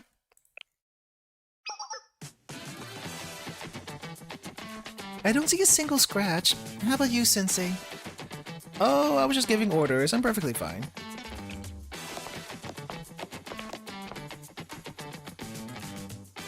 This was my first time working with you in combat, Sensei. It was incredible. That's right. It felt like there was a drone. No, something from even higher up looking out for us. Thank you very much. This wrapped us so much more easily than usual. I suppose your reputation is warranted. You have an eye for placement and harnessing our talents. I understand why Rabbit trusted you. Okay, so I guess if Sensei wasn't here, they'd be doing whatever again, even though they're supposedly really good at what they do. I don't know, I kinda don't believe that. But, whatever. Yeah, the Sensei glaze. It's flattering to hear such praise. I mean, for any other students, I would believe it. But for Fox Squad, really? More importantly, are all the Kunikuni gone? It appears so. I do not detect any haze anomalies. If this means we fully resolved the lore issue, we have an unscathed scene, not a single bullet hole. I'm starting to wonder if it even happened. But all that shoot made me feel so much better. It was nice to have something real to shoot at, you know? I think she meant all that shooting made me feel better, unless she actually meant to say just shoot. Even better than when we found that box of unregistered ammo in the armory? Oh yeah, it was fun, but dealing with it was such a headache. What are you two talking about? Nothing. I was just imagining. Unregistered ammo, so they got to shoot freely? I see. By the way, where did those shards on the floor come from? I don't see a lot of glass around here. But maybe they dropped from the Kunikune? Let's see. Hey, Fox 4. What do you guys pick up? Oh! Huh. Interesting. It's shimmering with a strange hue. Okay, this is the same thing that the Odyssey students found in the shipwreck. I'm guessing this is gonna be our main culprit during this whole lore incident in Act 2. Interesting. Be careful, you could get entranced again. Sorry. I thought it'd be fine since you were watching over me. I can't keep my eyes on you 24/7, okay? More importantly, the view reflected in this glass isn't from here, right? Yeah, if it changes again, we could maybe get a closer look. Yeah, there's definitely like some clouds in there. It switches from like yellow, from this orange-yellow thing to the clouds. Yeah, but it's familiar.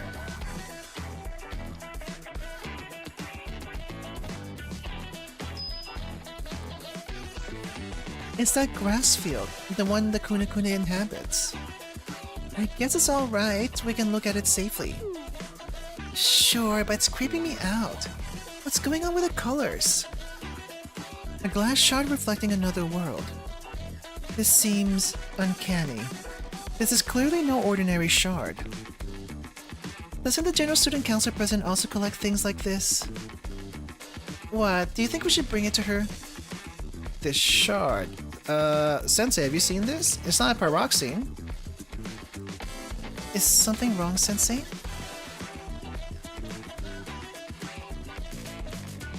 This world found its story rewritten, brutalishly and suddenly, just last night. Contradictions are still scattered within the subtext. Investigate, collect, and record them. Right, I forgot, we're working with Orwell to investigate this. Could this glass shard be evidence of the contradictions Orwell mentioned? Sensei, would you please hold on to this glass shard for now? You don't want to report it to the GSC president? I think you having it is fine. I'm not sure about anything, but I'm certain I will figure things out in time. Until then, I would like you to make decisions on my behalf. Okay, then I'll hold on to this. Yes. Now then? It's lunchtime! It's lunchtime! Please excuse me. I've been nervous too, but now that we've eased up, I'm starting to get hungry. Yeah, maybe I should have packed some Minari sushi. You know you can't pack a bento in this weather. We're still in the city. How about we pick up some takeouts on the way home? I don't have any cash, and it's not like I can flash my student ID card. Finally, it's time for my credit card to shine. Okay, it's time for the Charlotte credit card. What would you like? In that case, I'll take fried tofu udon from the front of the station. You're really gonna waste this opportunity on some cheap udon? You should ask for something expensive. Yeah, something like a double katsudon meal. Double katsudon is still kind of cheap. I can't believe double katsudon's is the extent of your imagination. Sensei, can we go to the yakiniku place from before? No, I don't think Sensei can do yakiniku thing more than once a year. Once a year. I didn't get to try out the grilled beef intestine because I was so full. Of course. Oh, we're actually gonna go to the yakiniku place? Okay, maybe we don't get the high-end beef. We'll just get the cheap cuts. Just the cheap cuts for now. Wow, Fox Squad eating the good stuff while Rabbit Squad is suffering. Don't let Miyako hear about this. Do not let Miyako hear about this. Sensei, you don't have to. It's not a problem. SRT has their own missions. Mine is to ensure you're well fed. You really know how to handle us, Sensei. In that case, we'll enjoy your treat. Besides, the GSC president is paying for this, not me.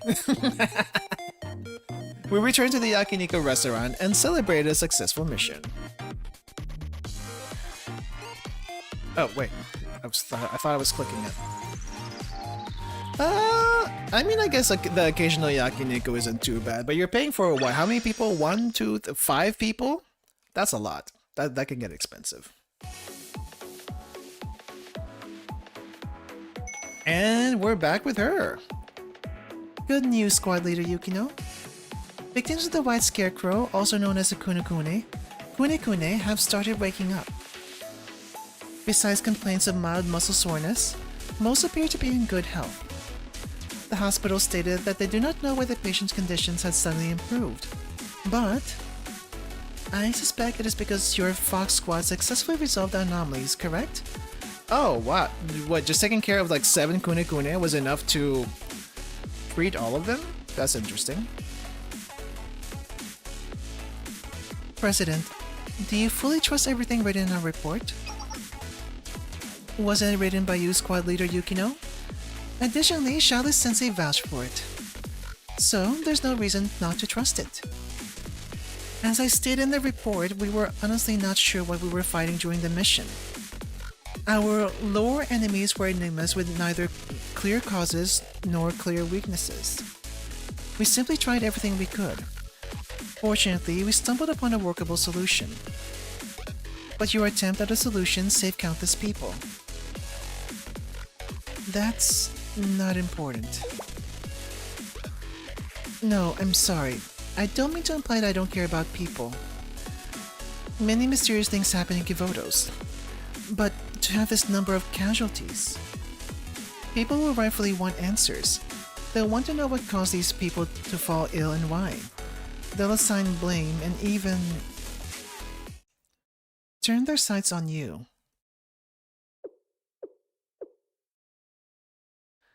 Yukino, can you guess what I'm thinking right now? You think my concerns are unfounded? No, incorrect. Oh, the music's playing! Ah, I wasn't expecting to hear this again so soon. I guess this is her theme song at this point. Whenever she actually gets serious.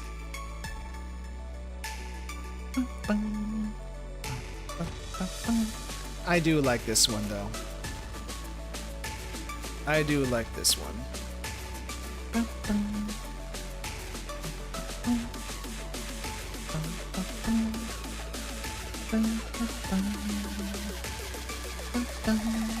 Alright. Okay, I just needed to resolve it. It needed to resolve. Right before you came into my office, Oki dropped off some snacks that I've never seen before. Oki? Who's Oki? This one has a sweet yet somehow nostalgic citrus aroma. The package doesn't say what's in it. I paired it with tea. I was actually thinking about its contents while speaking with you. I must apologize for my absent-mindedness. No, it's fine. I didn't notice at all. I also drift off sometimes. Yes, it is fairly common for something trivial to invade one's thoughts.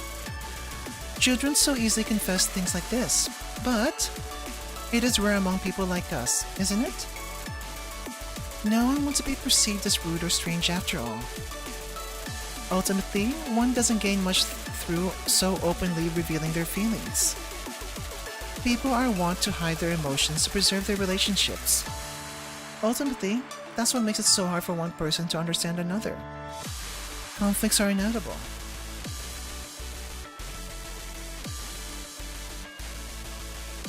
I wonder if these anomalies in Kivotos are born from that fundamental barrier in communication. What if there were a way to speak into people's hearts? Possibly through something beyond words or text.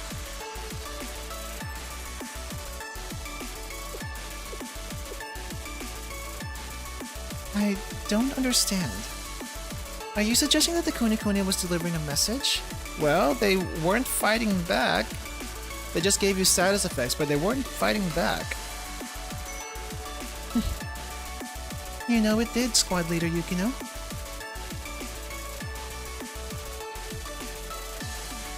You wrote it in your report. One must avoid outdoor activities on hot days. Just by existing, This kuni-kun is served as an active warning to people who venture outside on a scorching summer day. Really? That's it? But people were hurt.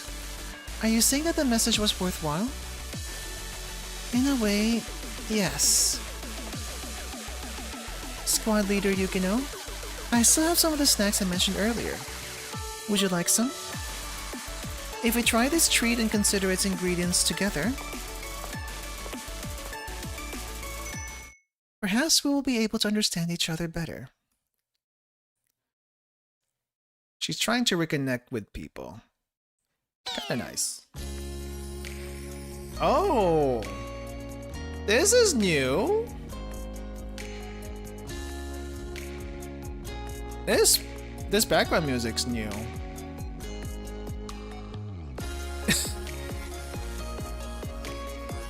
Interesting.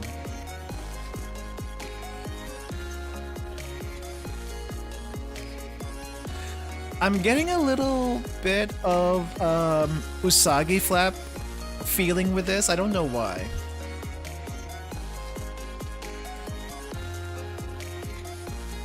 I think it's the beepy bops in this one. That's the Usagi Flap I'm feeling. But it's very calm compared to Usagi Flap. So is this the... If it's not Usagi Flap, is this the Kitsune Flap? Or the Kitsune song? I have no idea what they call it. It's so hot. Hey Nico, why are we waiting outside? Can't we wait in the lobby until Yukino's done with her meeting? That's... you're quite brave, Kurumi. We fought quite a few student council members. Are you willing to risk making eye contact with them? Fine, I get it. We're also on parole. It's probably best we keep a low profile. Just try to bear it. You're tough enough. But seriously, why are we staying in the middle of a plaza like this, in direct sunlight? Can't we at least go to a cafe or get some drinks on the machine? No, Yukino has the credit card. Why? Nico, I thought you handled expenses! The mission covered our per diem. She said she had to bring the card for the debriefing. You know how she does things by the book. Fine, whatever. Huh? What's that sound? Oh, I guess that's the sound of heat. It's so hot. I want to go back to Chalet. Just let me get underground. I don't care if it's in a hidden dam. Is that so? Do you think that's wise, broadcasting in public that you live in Chalet? Honestly, it's not like anyone's out here. Who cares? Huh? Aren't you? Oh, who heard? Who heard them? Look, I was talking about Chalet, but I wasn't lying. I wasn't saying I lived there. I mean, who would? It's an administrative building. What are you talking about? Who's talking? Oh, it's her! Erika again! It's been a while, Hyper Raid. Oh, yes. Yep. Hey everyone, I'm Erika from Gehenna Academy. It's cool to catch you again. Absolutely. What a coincidence. They're making you peddle drinks out here? It must be a long way from Hyacinth Academy. Yes, and these are my associates. They also sell drinks. Wow, I don't know if Erika is gonna buy that. I mean, she's not dumb. So, about what happened earlier. I'm sorry, I lied to you. I gave you a fake Momotalk account.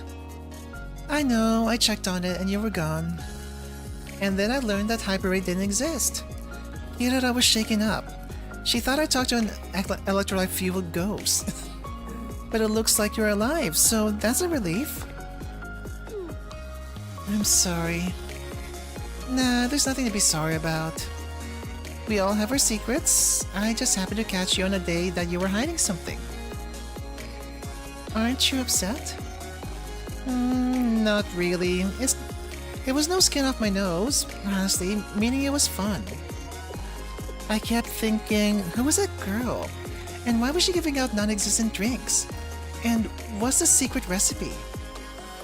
I spent a few weeks speculating. It was entertaining. I'm sure you had your reasons and you didn't hurt anyone. I assume you just know something I don't. A lie requires a lot of dedication, right? Okay, she's pretty easygoing about this. Why? Thank you for understanding.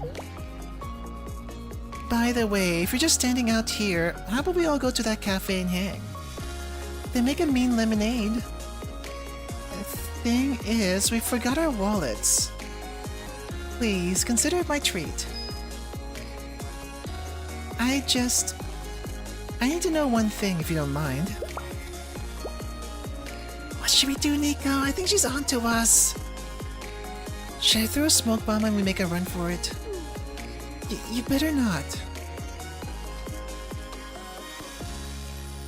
What was in that drink anyway?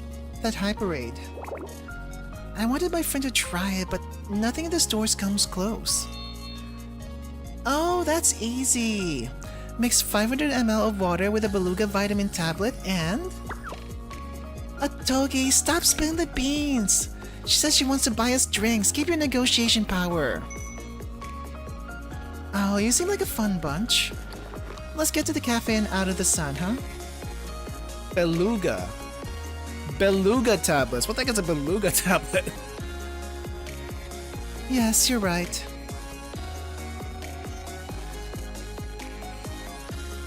After all, it's dangerous to stand in the sun on a hot day like this. Katona's tablet. I guess it would be hers, wouldn't it? That beluga blubber. Oh! Oh! Oh, we're getting an animated ending for this? Interesting. It's pretty banging.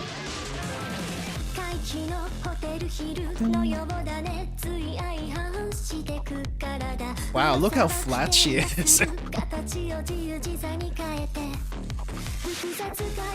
I wasn't expecting this so soon though. Man, Blue Archive needs to make more of these animated PVs, or at least animated sequences in general.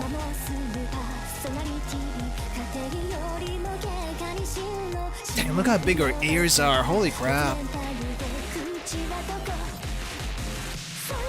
Oh, you know what this reminds me of? I'll tell you guys after this is over, but this reminds me of a certain ending music sequence that I saw. Actually, I played it on the channel before. Okay, it's a fairly simple MV. But the music is great. Music is great. Have you guys ever heard of this game called... Prez, I'll get to you in a bit. I'll get you in a second, Prez. Have you heard of this game called crap. Where I need to bring up Disillusion? Urban Myth Disillusion Center. The music reminded me of that. I'm not sure if it was intentionally made to be similar to that, but if you listen to the theme song, or I forget, if you listen to the theme song of Urban Myth Disillusion Center, you're gonna probably hear something similar to Kagero. I think that's what this one's called, right? Kagero? So, yeah, check it out if you haven't seen it yet. I have played it on the channel. Inmate 1192 is here as requested. Come in. 1192? Wait, isn't that Kaya?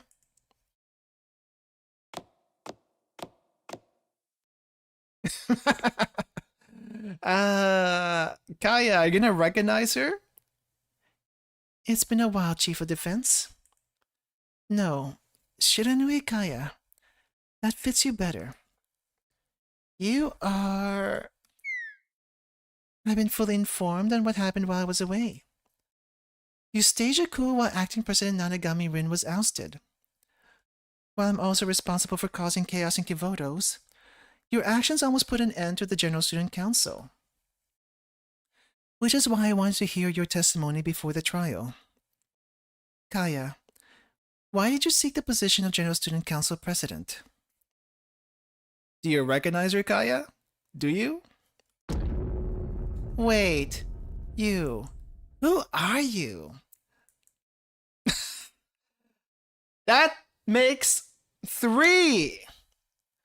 That makes 3 people who do not recognize this president. Sensei doesn't recognize you, Rin doesn't recognize you, Kaya doesn't recognize you. What do they have in common that they haven't what do you call this? That they don't recognize her?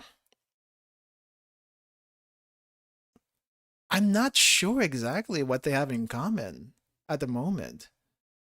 The only thing that seems to link the 3 of them is that they all had exposure to the smartwatch, the staff of Shaket. But if that's all it takes, is that they had exposure with it, doesn't mean more people need to be exposed to the watch. What if Yukino touched the watch or saw the watch? Would that be enough to dispel this? I wonder. Did Kaya bring the spork? Kaya brought her spork. Kaya has a spork. Yeah. So it seems like we're in agreement about the watch, the staff. Because it's supposed to let you see through to the truth. Which means she does exist, but those who see her and don't remember what she looks like are fooled into thinking that's actually her. Except Kaya, except Rin, because they both have seen the watch. And Sensei, I guess also, technically because of the watch. Wait, no, Sensei did Sensei have the watch before that? I'm trying to think. Did Sensei have the watch before that? Yes. Yes, he did. Because I was thinking if it wasn't that, then at the very least the Shidden chest may have helped him. Yeah. Sensei has a watch in the dream. And then of course Plana outright said, I do not trust that woman. I do not trust that woman. Kind of thing. But what does a fake GSC president see, seeing as she's wearing the watch now? I don't think that's the same watch that she has on. Maybe it's like a fake watch. Because who has the watch right now? I think Sensei has the watch, right? I would think Sensei has a watch right now. And she has a fake watch. She's always had the watch since we've seen her. And I doubt, Rin just gave that up so readily. Maybe. Unless I'm mistaken about it. Excuse me? Do you not recognize me, Kaya? I've never met you in my life. And yes, for those wondering, her spork is right here. Her spork is right there. Why are you wearing the General Student Council President's uniform? Wait. Did she wear this? Did she wear the cloak and stuff? Like, I feel like she didn't before. She just wore like a very similar version of what everyone else wore. Did you stage a coup? A successful one? How? Maybe the GSC president actually had the cape before and she never actually wore it whenever we saw her. But, I mean, she does have the regular uniform under here. Sensei never got the watch. Rin passed out when she opened the box thinking of the GSC president. Right, and Kaya before opened the box and came in contact with a watch. Yukino, I assume, after they retrieved the box, never opened it. So she never actually got to touch or come in contact with the watch directly. Just the box itself. Which is, if she did, then she would have a lot of questions before trying to follow her. That's for sure. Since it seems like you're not understanding, please allow me to introduce myself. I am the head of the General Student Council, an entity governing Academy City Kivotos. What are you talking about? I served with the General Student Council president. I knew her. She was a friend of mine. You are not her. Do you know her name, Kaya? Because I would assume you know her name as well as Rin knowing her actual name. But no, we just get General Student Council President. No name. No name. Yukino sort of resisted. Yeah, she sort of resisted and she knows something's off, but it wasn't enough. It wasn't enough. I like to think Kaya is so obsessed with the GSC president that she can tell the difference. That's also probably the other explanation. If somehow she didn't come in contact with a wasp, but she did, she's so obsessed with her that she would know just through obsession alone, which is kind of funny if you think about it.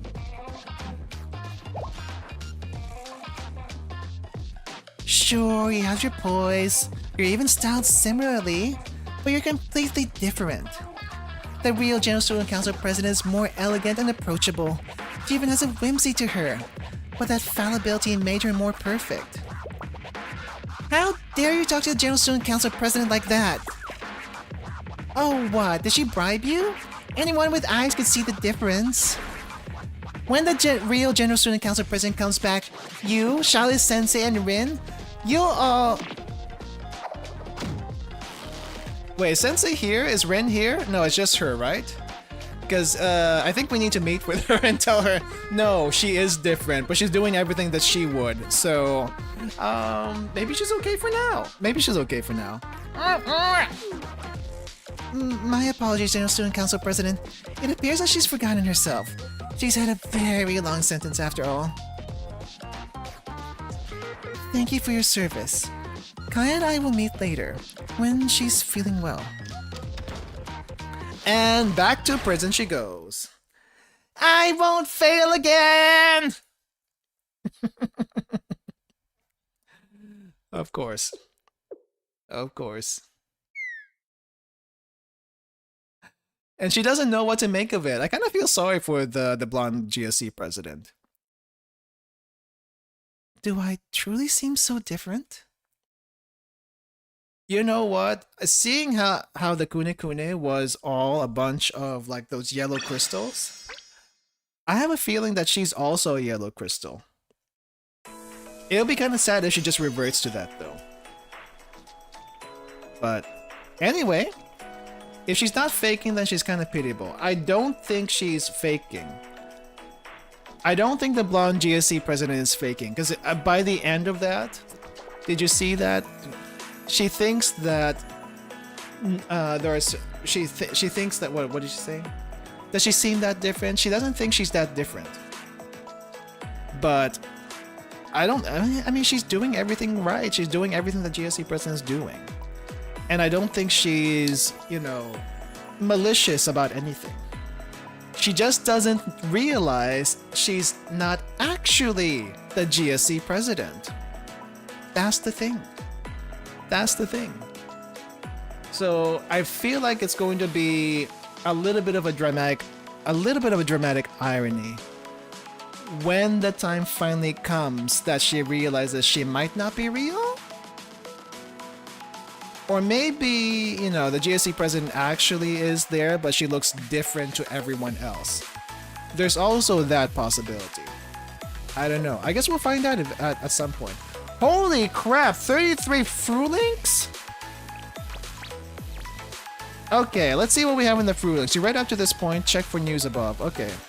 Alright, let's catch up on the Frulinks. I've seen this weirdo around something station. Censor the name so you guys don't mob the place. 9 echoes. This person was doing gymnastics under the scorching sun in full white Zentai suit. Zentai? What's a Zentai suit? They look totally insane. Actually, I don't know if I could even call it gymnastics. It looks like they were having a seizure or something. Maybe the heat made them lose it, or maybe they're just crazy. But I gave them a wide berth as I passed by. Okay, so avoided them. Decent amount of likes and retweets. DU Wanderer, D40, DU24 Stranger. Wait, I know what you're talking about. Is this on a trail by the small creek? I thought it was just a piece of plastic trash caught on something and flapping in the wind, but it wasn't. If I got too close, I'd disappear. It would disappear, then I'd see it flapping again in the same spot. AC Corgi. Pics or didn't happen. It's pretty easy to tell the difference between a crazy prince and a piece of plastic. Especially with a picture. At least try to come up with some evidence if you're gonna post fake stories here. It's kind of funny that you see the retweets and likes go up in real time as you scroll through. But you can't actually like and retweet yourself. I wish they let us do that just for funsies. My theory is that she'll end up being just a random mob, but since she did a good job, they make her president at the end. That would be funny. That would be funny. I do feel like she's just basically thin air at the end of the day, though, which is gonna be sad. My friend collapsed around here and got hospitalized. I've heard of similar events from other locals. Something about chasing chasing someone in a white diving suit, and then suddenly fainting. I don't really have any speculation to add to the convo, but it seems dangerous. Weekly woof woof. Weekly dog sound? Who is Weekly woof woof? Nakayoshi GH. Nakayoshi Gehenna? Weekly dog sound. Speaking of urban legends, there was this rumor back when Chief Kaya declared martial law. Apparently she tried to set off a thermobaric warhead to get rid of her enemies, and guess who carried out the mission for her? Those special forces from SRT. No wonder they closed it down. Rumor, that's actually true, but how did you hear about that? I'm a little bit concerned. Oh my gosh, SRT Academy has always had weird rumors surrounding it. I've heard that they have a whole arsenal of secret weapons that the General Student Council previously banned. And this one's weird. They've been seen fighting over expired bento from convenience stores because they're undersupplied? Yeah, that's a rabbit squad, isn't it?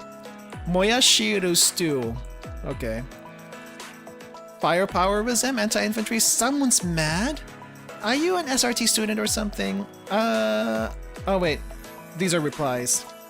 Firepowerism. I'm just gonna say it, I don't think the SRT Special Forces are really all that. Sure, they made some huge arrests, but don't they always win through ambush or subterfuge? If they're as strong as they claim to be, couldn't they take down these criminals in a fair fight? No, that's not the point. You have to surprise them, otherwise they could get it injured. That's not how this works. ASG... Descartes? Descartes as an account? Okay, fine. I wasn't expecting to see Descartes here. What is this? Some canned tuna? Some canned fish and... Okay. Wait, what does a kanji say? Not... does that say non-possessiveness? Mu ben se. I think that's like non-possessiveness or something. Yeah, okay. So Descartes, what do you have to say? Why does anyone have to be fair when it comes to bad guys? Would you rather them go in guns blazing, causing property damage and citizen casualties? Seeing as you're disparaging SRT for keeping the peace and trying to defend criminals, you must be a criminal yourself. Wow, he's actually glazing them. Good for you, Descartes. So good for you. Someone's mad. Are you an SRT student or something? He is not. He's a bum. Though I am kind of curious who anti-infantry is. Oh, Pizza Princess retweeted Best Nico Shiba Town floor 3 D301. Make a private reservation to import premium Wagyu. Celebrate unforgettable moments with your loved ones with delicious meat. Call it a day. Wait, 3,000 yen for 120 grams? That seems kind of cheap. Or maybe this might just be regular meat. It might not be the A5 stuff. In which case, that's standard. This is actually pretty standard.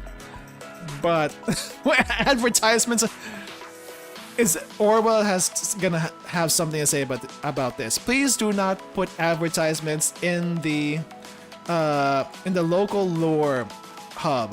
Thank you.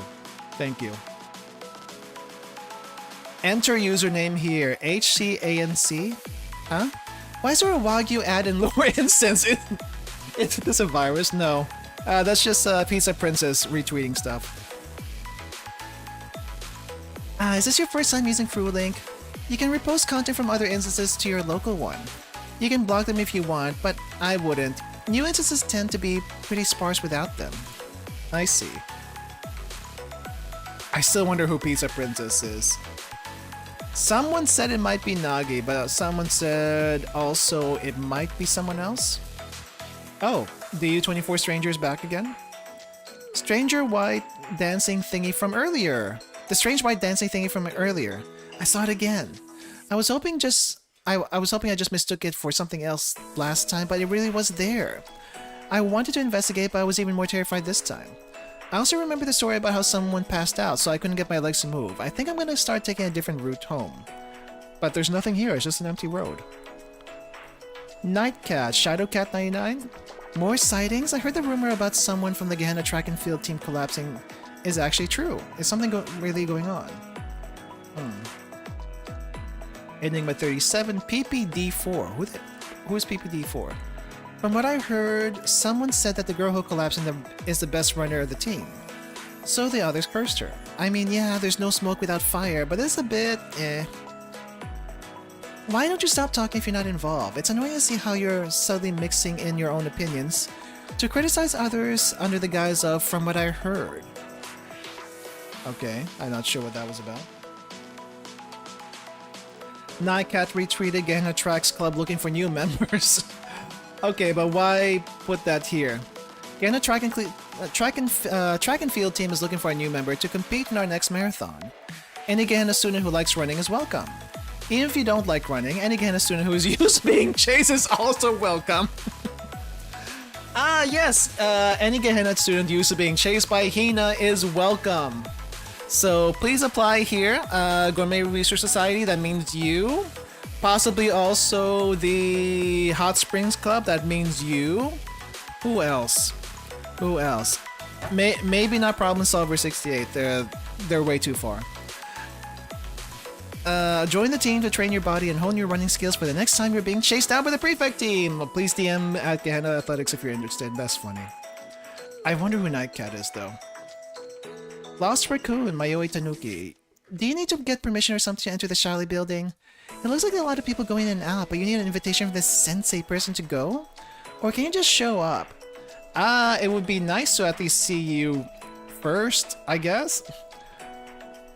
Who are you and why do you want to go into the Shally building?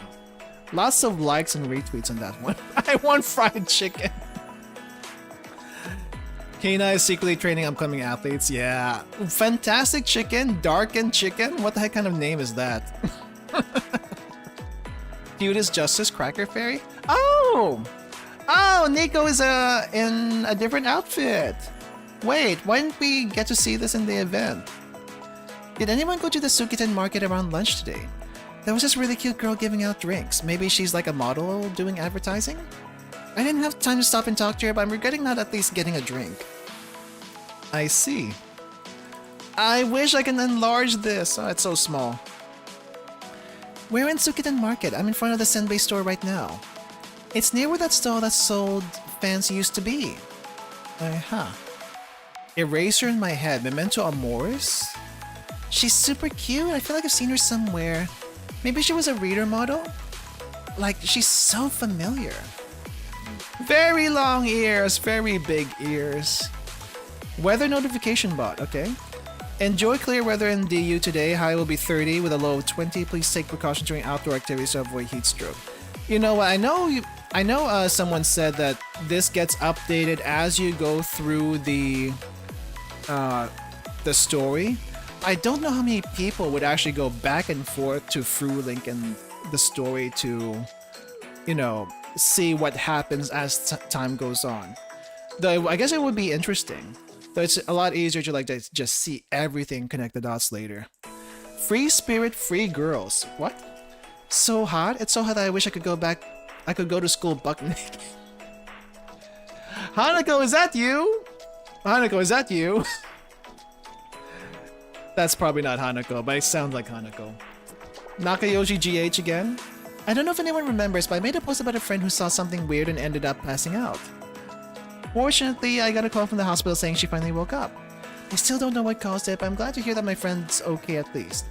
I'm relieved. I'm also just really drained by the whole experience. I see. Nylon tissue. Huh. My friend who passed out on that weird trail finally woke up today. Maybe she didn't want to miss the nice weather. Anyway, I'm just so glad she's okay. Hachi and me. Oh wait, I think we've seen this one before. No, what actually happened? No one figured out a cause? Mystery City Detective, Lady Detective. Wait, I don't think we've seen this person before. Lady Detective? The same thing happening and ending almost simultaneously to a bunch of different people.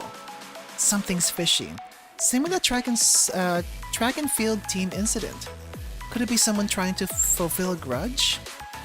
This is either Konoka or someone we haven't met yet. Okay, more recruitment from Get Ahead in the track team. We have locked in on our roster for our upcoming Kivoto's Inter-High Track and Field Tournament. In particular, Miss Ito, who has just returned from a long hospital stay, earned her spot in the starting roster for short distance running by breaking her own PR.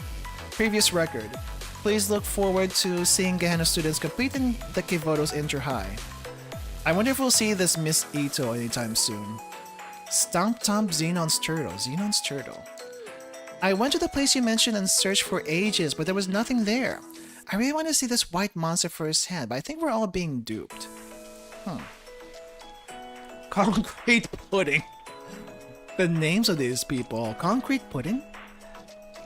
I could be imagining things, but does anyone else think a lot of weird stuff is starting to happen since the General Student Council president returned?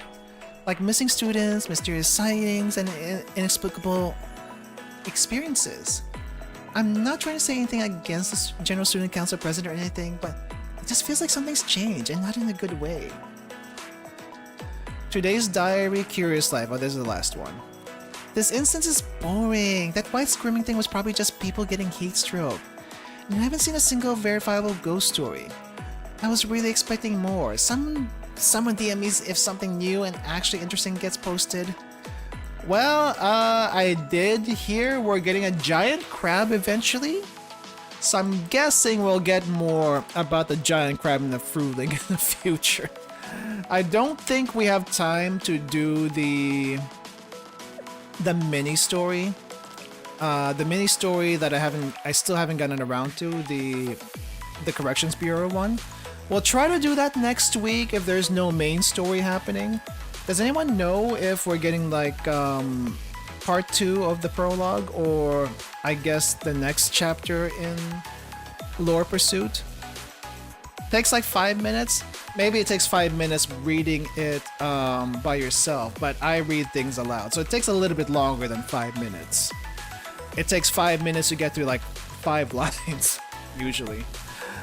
No, yeah, 5 lines.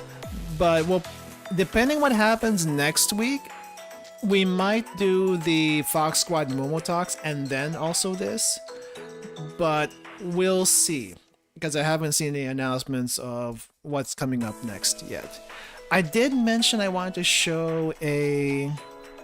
What do you call it? I did mention I wanted to show something related to the story. So let me just grab it really quick and see if it's find it.